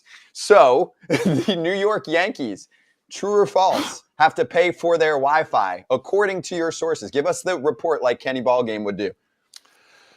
Well, Scott, I appreciate you bringing that up because a lot of I did ask a couple of the guys, and they said after COVID, they started kind of nickel and diming guys, and they are now having to pay for Wi-Fi on the Delta flight. I was ultra surprised. But Whoa. If I take Delta, I get free Wi-Fi on my Delta flight. Well, now Delta just recently, I think, Has free Wi-Fi. Free, yeah. So maybe the Yanks are pocketing Jonesy don't it. fly Wi-Fi. Also, On Kratz- Emirates, Jonesy, do they give you free Wi-Fi on Emirates? They give you free Wi-Fi and a passcode. You pay for that that little room Yeah. in the shower. You better get free Wi-Fi. They give you Yeah, access code, your own little portal. Your own They router. give you your own satellite. Yeah, exactly. Hey, yours is up there to the right Yeah. there. Kratzy, stay with your chest, though. Give me a real report here. I mean, even if it's different this year because now it's free for everyone, but like for a 2-year span, give us the report. True or false? The New York Yankees, the richest franchise in baseball and almost all of sports, perhaps, or up there, 100%. top 3, are making their players pay $7, $9, whatever it is for Wi-Fi? True or false? I didn't, true. 100% true. I didn't find out how much they were charging them, but you got your team menu, your flight menu, which I'm sure if you're nickel and diamond, you're cutting out the quesadillas. So all you got to choose between is, a Caesar salad and a chicken breast. But yeah, they cut it out. To get Wi-Fi, every flight, not just like the long ones or the short ones. Every flight you had to swipe your card. I mean, that's just wrong. I mean, That's low. That's wow. low. We played for the Orioles, Jonesy. The Orioles didn't even make you pay for Wi-Fi. Hey, all they did was just turn on the things. Everybody got Wi-Fi, man. Log in. But Jonesy, because when you went to Orioles as a visitor, like you got the potato bread, you couldn't even get like white bread. You always got the potato bread, the yellow potato bread. You don't even eat that, so you don't know what I'm talking about. I know what it is. Why can't I get like some white bread or some wheat bread? It's always the potato bread. Oh, the potato bread's the best. Baltimore different. It's like going to Boston on the road. They don't feed you well. They just give you like something that was 3 days old. Like, come on, man. Give us some fresh food. Boston got good food. Just some slop. I ain't eating that. Wait, did you go to Boston before they redid the clubhouse? Were you in it when it was an old clubhouse? Yep. And they would bring out the pizza that was like as big as his desk, and that was the spread. It was literally a pizza like this size. It was a square. That's pizza. what they had you guys eating before the Hell game? yeah, it was so good too. It was so bad for you. It was so good. Right next to the soft serve machine. No, they don't even have one of them in Boston. No, in Boston. Boston they had the soft serve. Oh yeah. On the visiting side? Yeah, but they didn't at one time. It was just the pizza on the cart. There was a cart with just a pizza, and you were like, Tommy, this is the best we can do, Tommy. Was it the center field used to have a batting cage, and then you had to go down in the concourse underneath and go through the staff building, and then through the offices. Through the offices, just go to the batting cage. I'm like, man, if it sucked if you had to pinch hit, like you better get up there in the fourth, get loose, take forever to get back down. The old batting cage, when the old batting cage was in center field, it had the roof that was like 4 foot tall. So like you'd be hitting and your coach was ducking every time because it was bouncing around. Bing, bing, bing, bing, bing. It was in center field. The net was stretched so tight it wasn't even a net anymore. It was a trampoline. It would just hit it and just go beep, bow. That was like, so the White Sox, right? The White Sox used to have, and y'all know this, they didn't have visiting cage. So it was on the home side. There was 2 cages. So the team had to come over, the visiting team had to come over and hit on the home side. So, and that was an advantage they thought for years because it was cold and the DHs and stuff couldn't get ready to pinch hit. Well, then the problem is you get like Jim Leland coming over, throwing to his son in his underwear, only his underwear, and a cigarette. So he'd be like, with no shirt on and just his underwear. Yes. You're trying to get ready for a game, and you got Jim Leland with no shirt on, a cigarette, throwing BP to his son. That would motivate me to play well. I wouldn't want to be near him. Hey, Scott. I never want to go back there again. Yeah. I want to say my family is watching right now in Barcelona. I'm telling my wife to tell my oldest son to click the subscribe as he knows how to subscribe. I don't know if my wife knows how to subscribe to YouTube pages. So just want to give him a shout out and embarrass him a little bit, but appreciate you guys watching from abroad. See, we do have an international audience. It's not just American. We have an international audience. Okay. We really do more than you know. I mean, John checks in. John Manuel Ramos Henderson. He checks in every day from Philippines. Awesome. We have June, who is checked in today, and I can't read. It's in Japanese. I can't read what he's saying, but he checked in. Super cool. So we have a lot of international audience checking in. We need to get a Japanese player. Jonesy, get Ohtani after the game tonight. Yeah. One time, Jonesy. We got the same agent, man. It's hard to even talk to my agent anymore. Okay. But I can get Yoshida. I know his interpreter really well. He's a funny dude. I took him out to eat a lot in Japan. Man can eat it. Ooh, he's a greedy bastard. Ooh. But I can get Yoshida and get the line of Yoshida. But we need to get some Japanese guys on too. They're hilarious. They're hilarious. No, I want Yoshida. Aren't one of you friends with Darvish? Kratzy? I'm friends with his translator, not with you. That's Shingo's the man. You're not friends with you? with you? Wait, Shingo, which Shingo? Takatsu? No, Shingo was Masahiro was Tanaka's translator. Wow. Did he speak Japanese or English? I mean, because He's a translator. I hope he does. well, I just told you a story where the White Sox said we had a guy that didn't speak English, and we're trying to translate. No, You told the- Shingo's the He guy. meant But Choi? you're saying the White Sox built a new batting cage. Maybe after you left Chicago for the visiting team. Yeah, I know. They did. Outside, the only outdoor batting cage in all of Major League Baseball. No, they moved it in now. COVID. Now they put one did. in. It's in the tunnel now. Yeah. Seems like you would do the reverse for COVID outside. Dude, they had it outside, and like when I first went there as a visitor, I'm like, "Where's the cage?" And they're like, "Follow the yellow brick road." Yep. And you walk Yeah. outside, and it's 20 degrees. You're like, "Damn, it's cold out here." Brutal. Easily All the fans worst could cage. see you. Hey, it is gorgeous weather in Florida. I can speak for that. So can AJ. So can Kenny Ballgame. Ken Rosenthal joining us right now on Foul Territory. Ken, great to have you. And first off, yeah, I love the sunshine coming in there. How much fun are you having on a scale of 1 to 10 during this tournament? 45. And I would say, I told my wife this last night, guys, that this is the most fun I've had covering baseball in my entire career. And that is not something I say lightly. I've been covering the sport since 1987, so I guess that makes it about 37 years now, or 37th season we're starting. But this last week, 10 days, it's been amazing. And covering Adam in 2017 was a lot of fun, but this is elevated even beyond that. And it's exhausting in a lot of ways. I write after every game, but I can't even begin to tell you how much fun it's been. I've seen in the last 4 nights 3 of the best games I've ever seen. And that's saying something. I've covered a lot of World Series and a lot of great events, but man, there's something to this. And I understand fans who have concerns and whatever, but watch the games. That's what I said the last time. Just watch the games and then tell me, oh, this isn't great. It's great.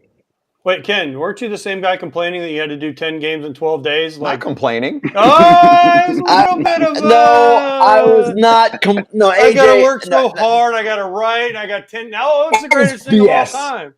AJ, you have never heard me once.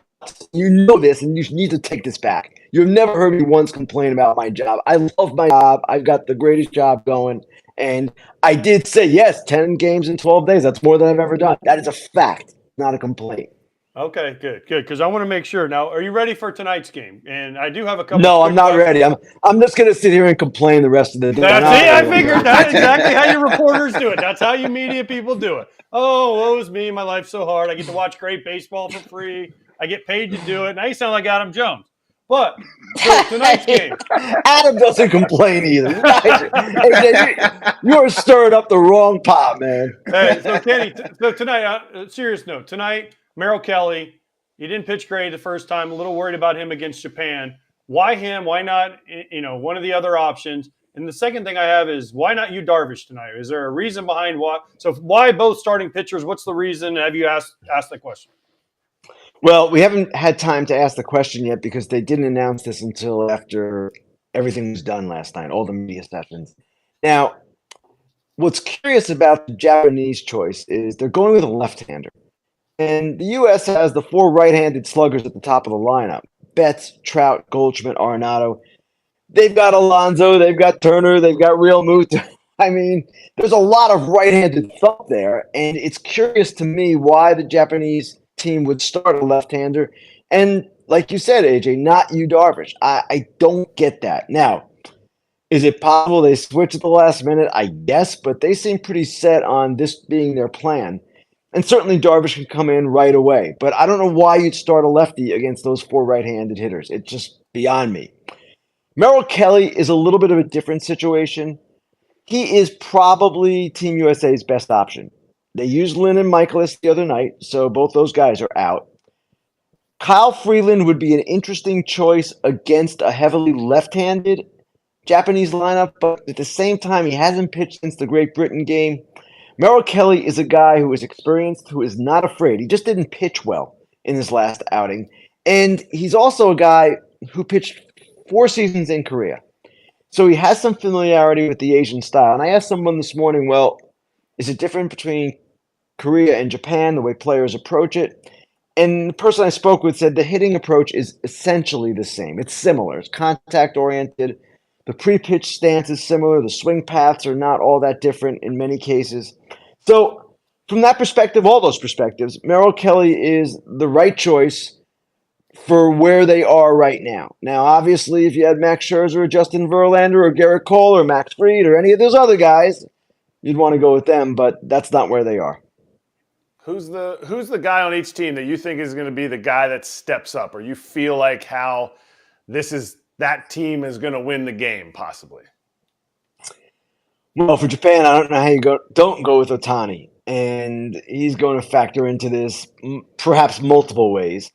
Certainly last night, they needed a big hit to start the ninth, double, first pitch. So I don't know how you can go against him. It'll be interesting to see if Murakami now, after the big hit last night, the walk-off two-run double, snaps out of it. He had been having a rough WBC. He's the guy who at age 22 last year hit 56 home runs and won the Japanese Triple Crown. So I don't know that you can count him out, but I would say those two. For the U.S., I mean, I don't know how you go against Trout. And he didn't have the best game in the last game. Turner obviously is red hot, but I like Mike Trout in all situations. I like him tonight. Kenny, what's up? I haven't seen you every day. Don't sound so excited, Jonesy. You've been writing. There he goes, complaining again, AJ. You've been writing for a long time. You've seen great moments. Again, you're saying this is some of the best baseball of your career. Like, we're fans of the game. Has this opened up your fandom? Obviously, you have to report what's going on, but have you been able to take a step back and just watch as a fan? Well, not really, AJ, because when you're working the broadcast, it's not like watching as a fan. It's different. But I certainly have been able to enjoy what I'm seeing. And AJ, Adam, you've been at the games. They've been electric, and the crowds are incredible. And even last night, I was wondering how this crowd's going to be. It's Japan, it's Mexico. Japan's really far away. Mexico's pretty far away. And yet the crowd was incredible. Lots of passionate support on both sides. So I can appreciate all that. And not only that, but watching the best players in the world compete against each other. Now, we see that all the time in Major League Baseball to a certain extent. But there's a different level here. One, these are all-star teams. Two, they're playing for their country. The players are playing for their country. And Adam, you experienced this. It is different. And you're seeing it not just in the foreign players. Obviously, Japan was quite excited last night. We have never seen Ohtani, at least in this continent, be that exuberant on the field. But we're also seeing it with the U.S. players. We're seeing it in Trout and anyone you might want to name. They are all having what they describe as the times of their lives. And that's really cool to see, too. It's really cool to see the players just so wired by this. And it's a combination of things. It's being with each other, being with all these fellow great players. It's the coaching staff, which they seem to enjoy. It's the atmosphere, and it's putting that Team USA across their jersey. That, to a lot of guys, means an awful lot. So when you combine all that with the fact that it's really taking place with every country participating, it's a very, very special event. Hey, Ken, in your article in The Athletic about the game, the part that stood out to me, because you know how I am, I look for the petty stuff, but also the meaningful stuff. The quote from Shohei Ohtani. It's been a while since I was playing in a win-or-lose game, a playoff atmosphere game. Obviously, we couldn't lose, and I wanted to get the guys rallied up in the dugout. That was an absolute dig. I don't care what he says. And I'm not saying he's just speaking going, how can I take shots at my team that's had 5 losing seasons since I've been there? But I took a lot out of that, and I do relate it to his experience in baseball over the last 5 years. This guy is competitive as can be. He knows he's the best player in the world. So for me, I'm kind of looking at it going, is he regretting the last 5 years based on the signing decision that he made? That's the part to me that's standing out. Is I think he's reflecting and looking at a situation like this and being like, not only no playoff baseball, often in the second half of the year, he's playing meaningless baseball. And we always talk about it. It's a shame Trout, Ohtani, etc. don't get to play in meaningful games in the playoffs. So can you do, it's like the book report. The book report look at what Ohtani said and give me like the meaning inside the meaning of that quote? What did you take out of it? Well, let's play some 5-dimensional chess here. Why not? I was there when he said that, and he was talking to a group of American reporters. There's about, I would say, 10 of us. And his translator, Ipe, was doing the interpreting. And he was asked the question about his excitement, the excitement he showed on the field, and why that was. And basically what he said was, hey, what that quote was, I haven't played in a game like this in a while. At that moment, I did not consider it a dig. It did not come off that way. But when I wrote that it was an interesting response based, of course, on the last 5 years. And he's made it pretty clear. He wants to win. Trout is making it clear. He wants to win. He has said it's time to win. So it's no secret that Ohtani is a free agent after this season. And if the Angels do not perform better, he could be out of there. And even if they do, I'm not so sure he's going to want to stay because he's seen the last 5 years. So for sure, the excitement we saw is not an excitement we've seen here. And in part, that's because the Angels have had 5 straight losing seasons since he's been there, 7 straight overall. They haven't been to the playoffs in 8 years. It's kind of affecting everyone in the organization, driving them. But at the same time, they understand where they are, and it's not a good place. Breaking news from Ken Rosenthal. Ohtani's not signing back, and Mike Trout wants a trade. So thank you for that, Ken. We really appreciate it. AJ, I'm about to complain about my job. People taking words out of context. So Ken, I want to go back to you're talking about Ohtani, but you, Darvish, I asked you, why isn't he starting? I played with you, and I know how you works. Is there any part of this that goes back to him pitching in big games and not always having the best results in those games, whether it's the World Series with the Dodgers, Game 7, or there's been some other opportunities where he started games that teams need to win that he's on, and he hasn't exactly pitched well. So is there any thought that, like, hey, maybe if we can use him out of the bullpen like they did when they won in 2009 or another role for him? Do you think any of that played into it? AJ, it's a good question. I don't know. And remember, this is the Japanese manager making this decision, Kuriyama, not anybody in the major leagues. And I think the perception of Darvish over there is perhaps not quite what it is here. They perhaps see him in a higher light. And the 2017 Game 7 where the Astros stealing signs, we don't know exactly what was going on, but certainly that's possible since Major League Baseball determined that they were stealing signs illegally during that postseason. So I think he gets a pass on that. I know he's had some other rough games. I believe he was pretty good last year in the playoffs. So I don't expect that is coming into play, but I'm really curious about this. We're going to meet with the manager before the broadcast, and I'm sure this is a question that's going to come up. I don't understand, again, the left-hander when you've got Yu Darvish. I don't understand why you wouldn't start Ohtani. Have him be the opener against those 4 right-handed hitters and see where it goes. But for whatever reason, this is the course they're taking, and I'm sure they have their reasons. Managers and teams always do, but it just seems curious to me. What does the WBC, what can we take from the WBC and put it in MLB? What's the one thing that's going to raise the entire MLB percentage points, excitement points? Because you're there every day.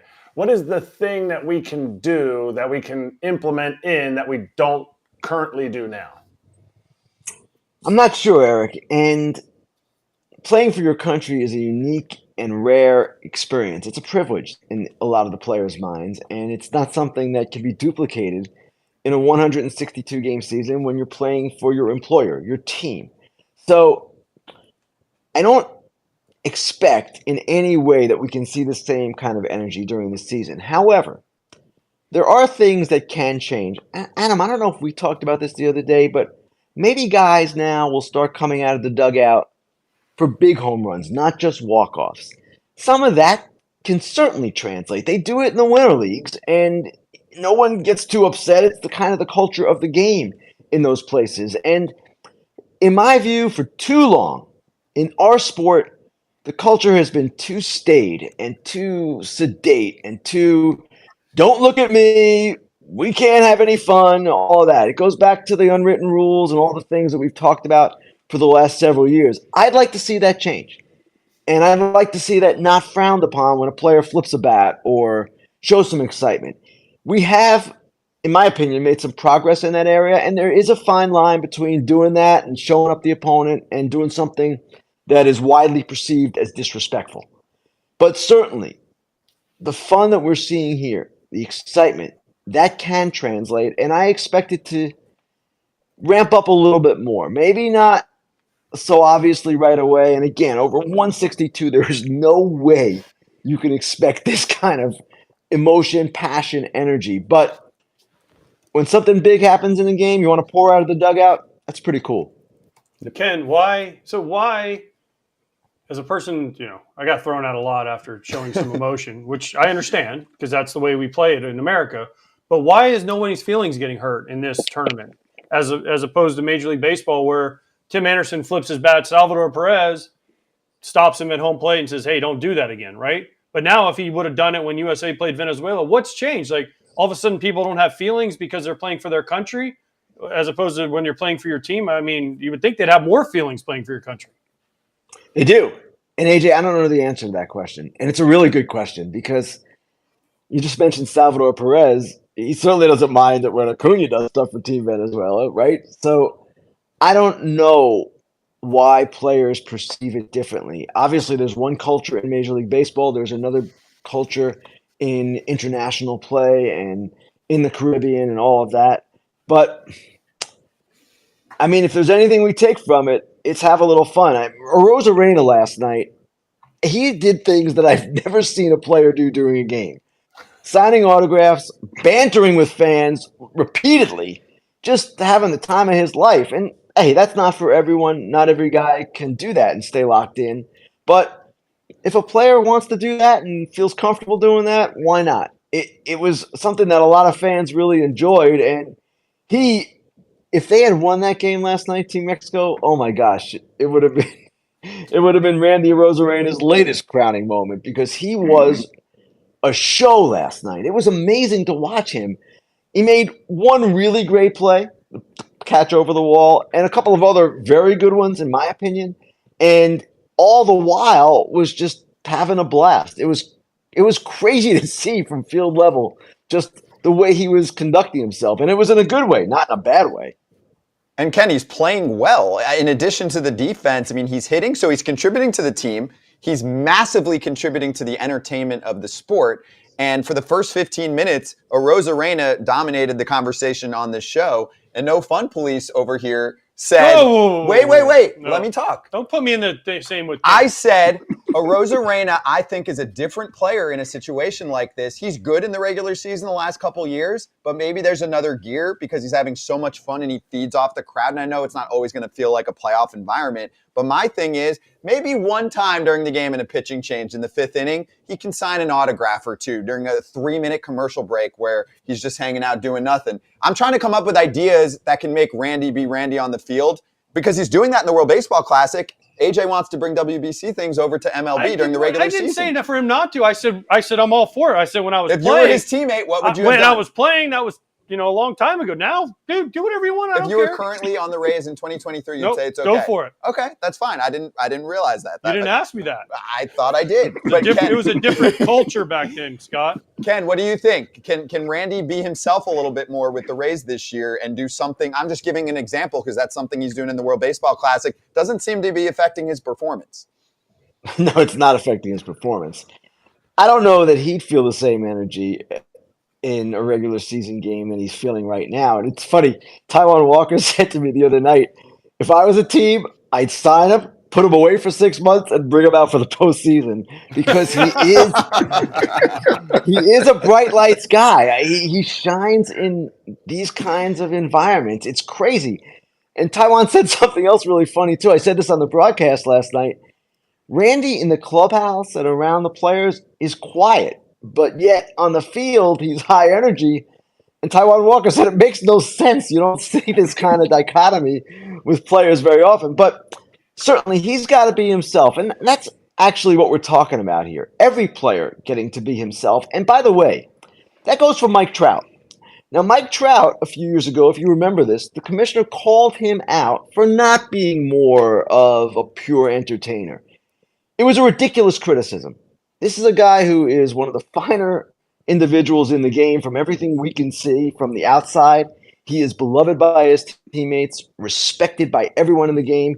He carries himself in a certain way, and it's not a look at me, show me kind of thing. He's not like that. So he's got to be himself too.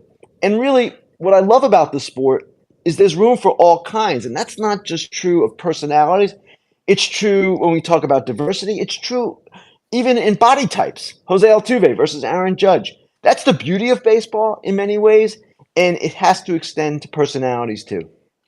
Hey, Ken, let's finish with this. Something we wanted to cover last week, but didn't get to because we didn't have you on later in the week. Rio Gomez, son of the late, great Pedro Gomez, one of the best reporters of all time in baseball history, and his son Rio, who he was so proud of, pitched for Team Colombia at the WBC. You can see his mom in the stands, fam just absolutely soaking in the moment, and wanted to get your thoughts, as I know you were close with Pedro. Well, it was something else, and Pedro would have loved it. He would call me, and not just me, other reporters that we was friendly with as well, with updates on Rio when he was maybe in college or the low minors, and he'd send me video, photos. He was just so excited that his son had even gotten to where he had gotten. He was a walk-on in junior college, a walk-on in college at Arizona, and he was a guy who was cut from his high school team, low-round draft pick, and yet he accomplished so much. So it would have been so great for Pedro to have seen that, but his mother, Sandy, was there. He had a great outing, inning and a third scoreless. And I actually saw him that night. We went to dinner, his mother, me, and another friend of ours. And Rio, you guys will like this. He was like any player. He's like, they should have left me in. I was rolling.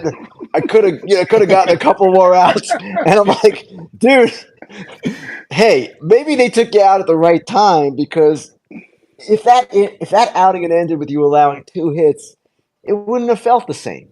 And you had an amazing outing, and now you can take this with you forever.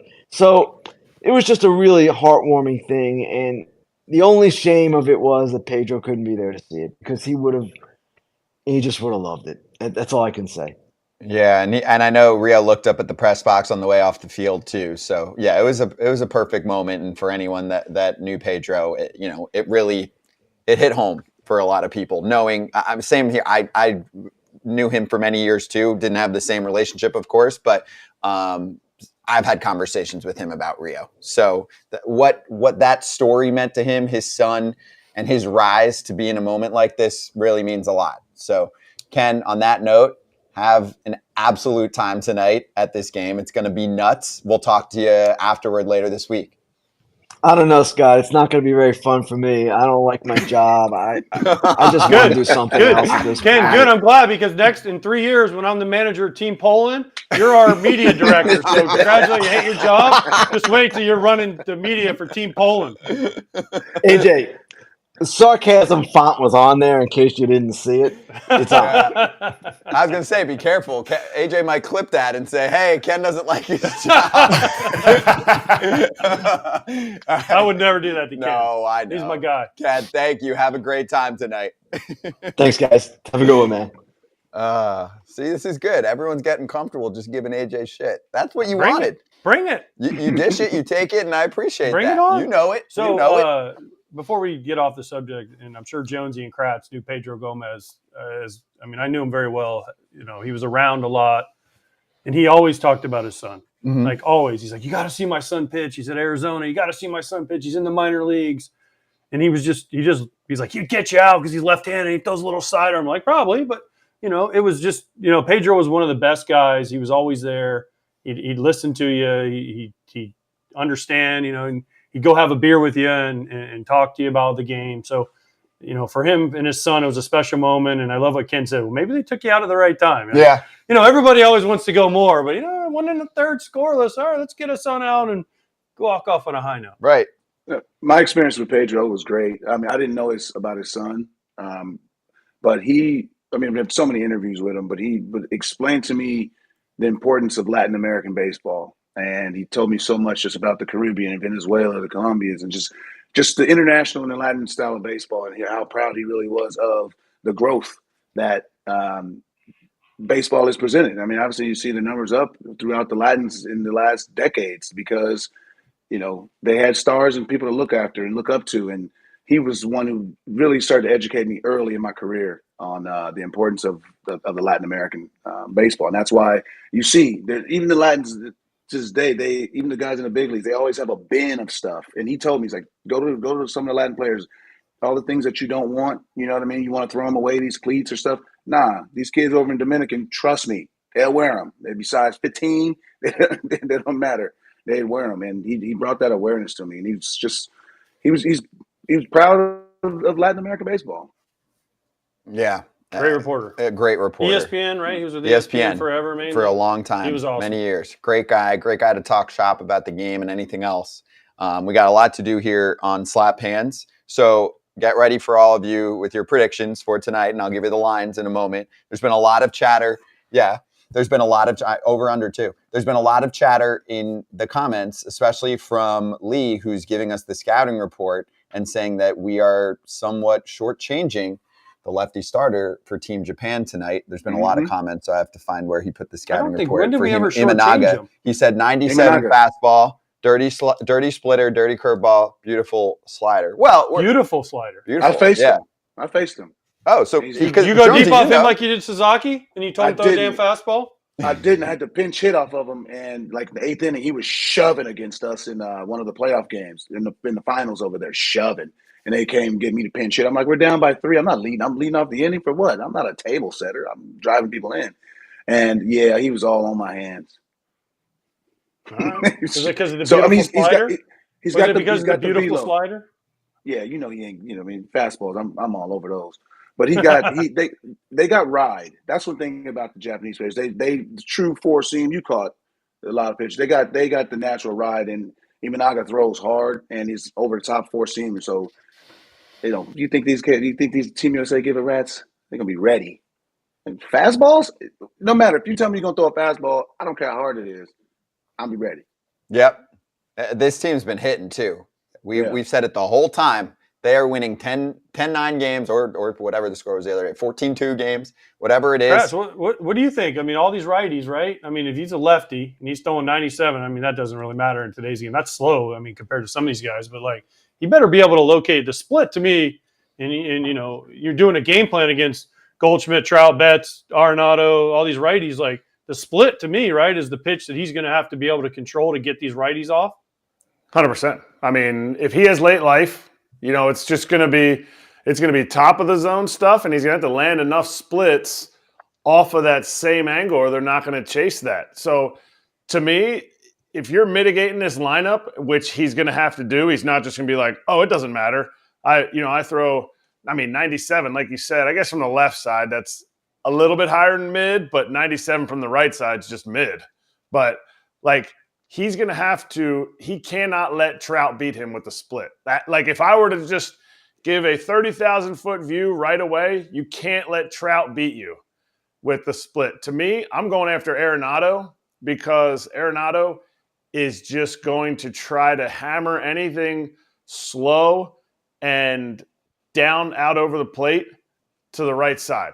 And if you just give him a little bit of time, give him enough leash, he'll get himself out. So to me, you got to mitigate around throwing Trout splits. Like if you throw heaters up above the zone and he doesn't chase, tip your cap. Move on to Goldschmidt. And you got to be able to get Goldie. If he's swinging at the pitch up, he gets that, where he shortens his hands inside the ball. He can catch up to a bullet if he wants to.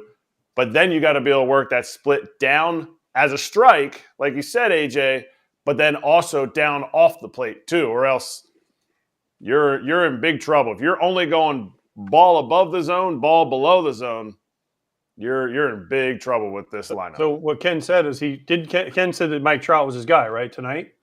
Pick to click, right? Yeah. So here's my thing with Trout. Like the scouting report on Trout is you throw him here, right, which is up, yep. Right? You throw him up in the zone. You throw him heaters like at his belt or higher because he has a hard time with that pitch. The thing is, if he throws the split like Kratzy said, and he throws it down, or even if he tries to sneak that slider back foot, he better get it there because that is right into Trout's swing. I mean, if I'm him, I'm throwing him nothing but heaters, belt high and above, saying, here's 97, dead four-seamer. And Mike Trout really, I mean, can't catch up with it because of his swing. I'd bounce him. I'd bounce him one. I'd bounce him one just to split. show him. I am not just to set, just like if you were to get a guy out with, whatever pitch, like it's a show me pitch. I would never, and I've never even seen this guy's slider. It's a beautiful slider, so I'm not sure where that range is on the range of good and sharp sliders. But a beautiful slider just sounds like he can throw it for a strike, and you cannot get it back foot on Trout. Go look at the videos. Go look at the stats. Like, you try to get the slider back foot, your best bet, if he can backdoor that slider, Trout has a tough time elevating. That's the one low pitch that Trout has a tough time elevating. But you have a small window back door. Like, if you're trying to get back into count with a sweeping slider that's going to be off the plate, but you're just talking about nibbling. We're talking about nibbling here. I'm 100% with AJ. That fastball top of the zone. Anything outside of that has to just be like you're playing with fire if you want to throw it for a strike. Also, here's the thing with the Japanese pitchers. I do know by being over there, if something is hit hard, they'll tails go under. Their tails will go under. So if, like I said, Mookie starts a game, Imanaga's throwing 96, 97, and Mookie just like bang, I don't care about you, pulls it, just easily pulls it. That can have an effect to them psychologically, like, oh, I can't get in on there. Then I got to go do something else, and they'll go away from their whole entire game plan. So Team USA gonna have to come out and just hit a couple balls hard. I'm telling you, it will rattle them because they're not used to it. They're used to soft contact. Maybe one or two guys hitting something hard, but if you got consecutive lineup and then he looks on deck and Trout just hit a double and he's like, Goldschmidt, oh man, and Arenado, and like obviously Team USA's lineup does not weaken. So just you gotta get him uncomfortable and hit that ball hard because it'll rattle them. That they're not used to it. They're used to perfection. And then you're excited. You're like, finally, I get a break. It's the 9-hitter. Nope. It's Trey Turner. He's the best player in the tournament for them right now. Right now? Yeah. I'm leaving him. Are you leaving him 9, by the way? Hell yeah. I'm leaving him right where he's at. Yeah, leaving him. How annoying is that for a pitcher? All right, who's up 9th before Mookie? Oh, fuck. Trey Turner? Dude, Real Muto hit 8. Yeah. I mean, he hits third for a team that went to the World Series last year, 3rd and 4th. Well, I said that about the WBC is the guys like McNeil hits 3rd through 7th, or lead off through 7th. His line would be weird. Here we had Daniel Murphy not getting at bats. Goldschmidt, Hosmer played over Goldschmidt. LaCroix played a little bit more than Posey. Like that's the only part that's like, you can't get enough at bats for everybody. So it's like who plays, who doesn't play, and like Mullins, you want Mullins in there, but Tucker's playing, and Mookie and Trout ain't sitting unless it's a blowout. So it's like certain things you want to get guys at bats, but roll with the hot hand, man. AJ might have started like some fire in the clubhouse if McNeil goes up, to D-Row and he's like, "Hey, I'm playing today." And he's like, "No, you're not." He's like, think about the options though that D-Row has. Okay, well, no McNeil because there's a lefty. I'm going to start Tim Anderson. Yeah. Oh gosh, darn it. And then maybe McNeil later in the game. Or Bobby Witt. Or they bring in Ohtani and you get McNeil up there with a runner on third and he slaps one of those splits to the left. I mean, it's nice to be D-Row offensively. Defensively and pitching-wise, he's got some harder questions. He's got Merrill Kelly starting in this game, and then I think everyone else is available. A lot of bullpen action. How many? Okay, so I know we're going to do Merrill Kelly goes 3 innings or less if he's like perfect. If there's like any sign of them getting on him, yeah. Oh no, they're. Dude, he might go 1 inning. Yeah, Then they might go inning, and the only guy I can almost say that's not going to pitch is Daniel Bard. Lance Lynn's pitching. Lance Lynn. If you were watching the game yesterday. And Michaelis. So those are the 3 that ain't pitching. Lynn better get in the damn game Lynn, tonight. Michaelis, and Josh Bard aren't pitching. Right. Not Josh. You got Daniel Hahn's Bard. number? AJ, you got Hahn's number? Rick Hahn? Rick Hahn? Yeah. Call him yourself and be like, hey, can we get Lynn on the game? Show him the TikTok. Nah, I'm good. I'm good on that one. All right, let's do predictions, okay, before we finish up. Jonesy, you're up first. What do you think? Team USA all the way. Now the score. I mean, I expect a game like last night. I'm gonna say 6-4 Team USA. Oh, hey. You know what I'm saying? Give us That was the me after I play-by-play. won. Hey, Yadier was like, "Hey, are you guys going back to?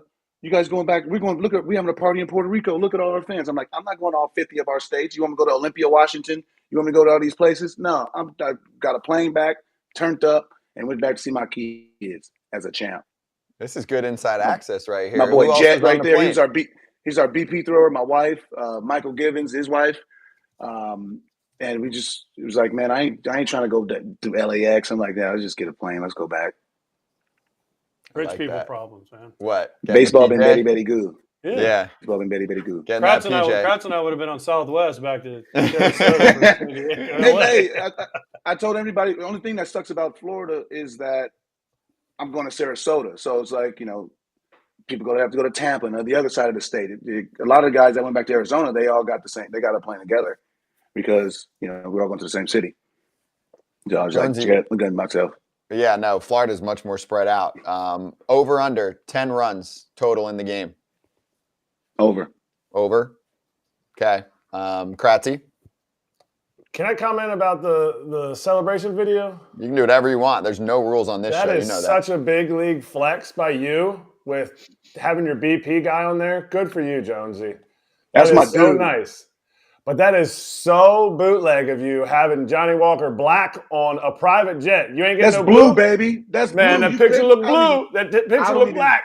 I don't drink blue. I don't drink black, red, green, gold. Nah, only blue. If I'm at that, no, don't disrespect it. Don't respect it. That's blue. It better be blue. It's that dark is blue. blue. That's what the blue looks like. Is it? Yeah. I got Yeah. bad color on my screen. My It's bad, okay. Jonesy. Turn your hue up. And then you did it. Turn that So then hue you up. did it all. You did it all. All right, my prediction. Yeah, come who's on. winning and what? Say over Japan, under? dude. Say Japan. You won't. No.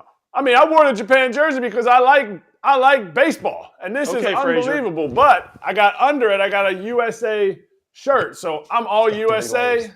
all the way. We'll get into the Kratz hats, How many? everything. How cold is it at your house? I mean, how many damn shirts you got on? You got 3 shirts on. It's freezing. Is that in case something changes in the first inning? You take off your USA, you put on your Japan, and then gotta if be able the to be Japan starts flexible. losing, you take that one off. You got to be able to be flexible. So I got it on. So U.S. is going to take the lead.